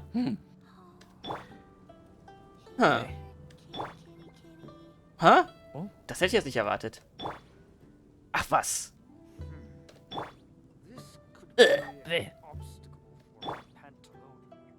Vielleicht liegt es am Outfit. Bogenschwester. Nee. Das sind die Narben, das sind die Narben natürlich. Halt die Finger von der WASD-Taste weg. Ich hab die Finger nicht drauf. L drücken. L? Nimm die Finger weg. Nicht Charaktere einmal bewegen. wechseln. Ja. Dechan hat nämlich einen Reflex, sich zu bewegen. Welche Charaktere wollen wir denn Nimm austauschen? zweites Team und nimm irgendwelche anderen Charaktere. Team 2 und dann dem Lisa. Lisa? Hallo, was machst du da? Zweites Team. Das ist das Lisa. zweite Team. Das ist das... Ja, Dechan. ja, ich pack Tunnelblick. ja schon Lisa rein. Sei doch Lass nicht... die Look drin. Achso. Lass die Look drin, mein Gott. Sei doch nicht immer so Here, let me aggressiv. help you. So, und dann Nimm Janling. Chi-Chi rein. Ah, Und nicht bewegen. Nicht die WASD-Taste. ich bewege, ich hab die hab Finger nicht nicht so drauf. Und Reflexe Bennett, aus was dem nehmen wir Menü stattdessen? rausgeht, Wir nehmen wir statt drückt da Bennett? instant Wen WASD. nehmen wir statt Bennett?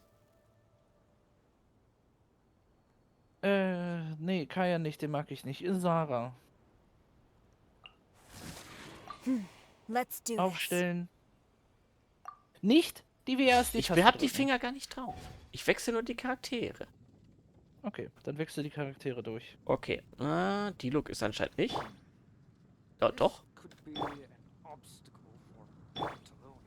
Musst einmal weggehen von ihr, damit das sich resettet. Nur einen Schritt zurück. Einen Schritt nur. Okay. So.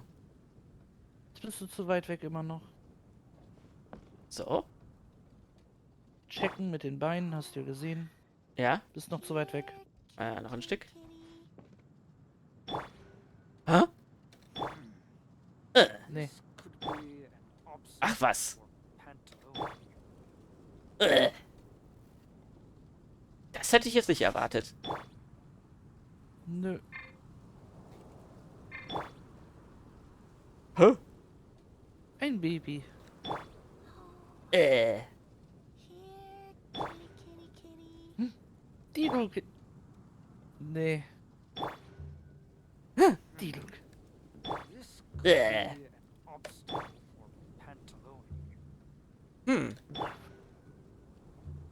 Das halten wir jetzt zum Beweis. Ja, wir wollen jetzt aber jetzt nicht alle 50 Charaktere durchgehen, Eike. Du hast doch nur 10. Oder- so, dann oder gehen wir 10. dann machen wir das Quest jetzt zu Ende. Okay. Du kannst mit Meek noch reden. Ja, natürlich rede ich noch mit ihm. Das war ein Krampf. Hm, Das resettet sich, habe ich doch gesagt. stimmt, ja, ja. Okay. Was hat er noch zu sagen? Back when I was on the expedition with the Grand Master, I was often put in charge of cooking. Under the circumstances, I could only cook some pretty crude meals. But everyone still enjoyed them a lot. Maybe passion was the secret ingredient then too. Wollte ich vorhin auch anmerken. Das ist ja genau wie Musik, Eike, nicht wahr? Einfach nur nach den Noten zu spielen. Naja. Klingt dann zwar so, wie es sein soll, aber wenn man es nicht mit der richtigen Leidenschaft, in Anführungszeichen, oder Begeisterung macht, dann, naja, wie sagt man, Eike? Dann ist es dann halt, Fad? Ich weiß nicht, was der richtige Begriff dafür wäre. Vielleicht bin ich deswegen so gut im Kochen, aber ich habe keine Leidenschaft für irgendwas. Ich bin immer traurig und emotionslos. Let me guess where you're from. There you are. Thank you for all of your hard work over the past few days. Straight down to brass tacks, are we? Here, take it. I've thrown in a little extra as well. Call it a bonus. Hard work is rewarded here. Yay! It's like all the tiredness and stress have suddenly melted away. I'm just lucky you only worked on this job for a few days. At the rate you were progressing, a few more weeks and I think I might be made redundant. Ja, wir haben ein bisschen geschummelt mit der Zeit. Anytime. Bring some friends with you next time and I'll show you all what Smiley Yenshao can do when working with both hands intact. Great! Although, just to be on the safe side, cook carefully in the meantime. You may have just jinxed it again. Ja, Leute, merkt es euch, ne? Man darf Verbrennungen bei solchen, bei Kochen oder ähnlichem darf man nicht unterschätzen. Man denkt mal so, oh, ein bisschen das geht schon. Am Ende wird eine dicke, fette Brandblase draus. Brandblase draus, nicht wahr, Eike? Okay, damit hätten wir das Koch-Event abgeschlossen. Oh. Das war doch eigentlich ganz, nicht wahr? Recht abwechslungsreich. Und interessante Paarungen. Das einzige, warte mal. Es waren alle Nationen noch dabei, nicht wahr? Ja. Interessant. Ja, achso, wir können ja... Keine Liyue-Charaktere. Ach, stimmt. Naja, wir sind ja schon da, also haben sich wahrscheinlich gedacht, das wäre wahrscheinlich, nichts Besonderes. Genau, was bringt das? Verteidigung erhöhen. Naja, okay. Die Gerichte sind leider nur 3 Sterne, aber hey. Geschenkt ist immer, ist noch zu teuer. Nein, geschenkt ist auch mal was Nettes. Okay, Leute, dann sehen wir uns, wie gesagt, beim nächsten Event. Nicht wahr, Eike? Dechan, es gibt einige Gerichte, die kriegt man nie wieder. Zum Beispiel den köstlichen Hähnchenburger von KFC. Ein super Gericht. Kriegt man heute nicht mehr. Ach, du redest jetzt von einem echten Burger. Okay.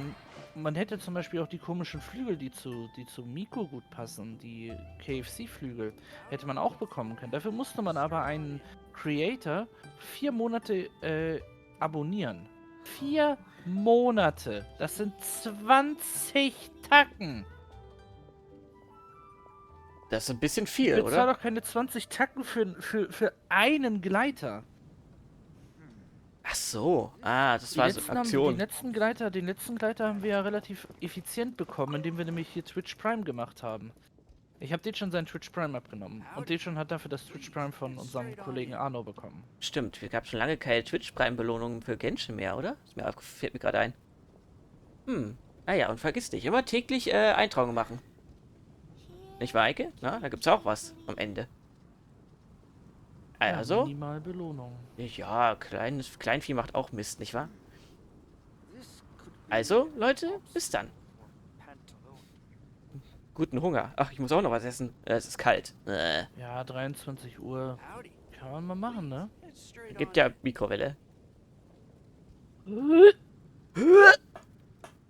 Mach das nicht auf. Und die Wolke von Dings sieht aus wie ein Höschen, ne? Natürlich, Sparkle.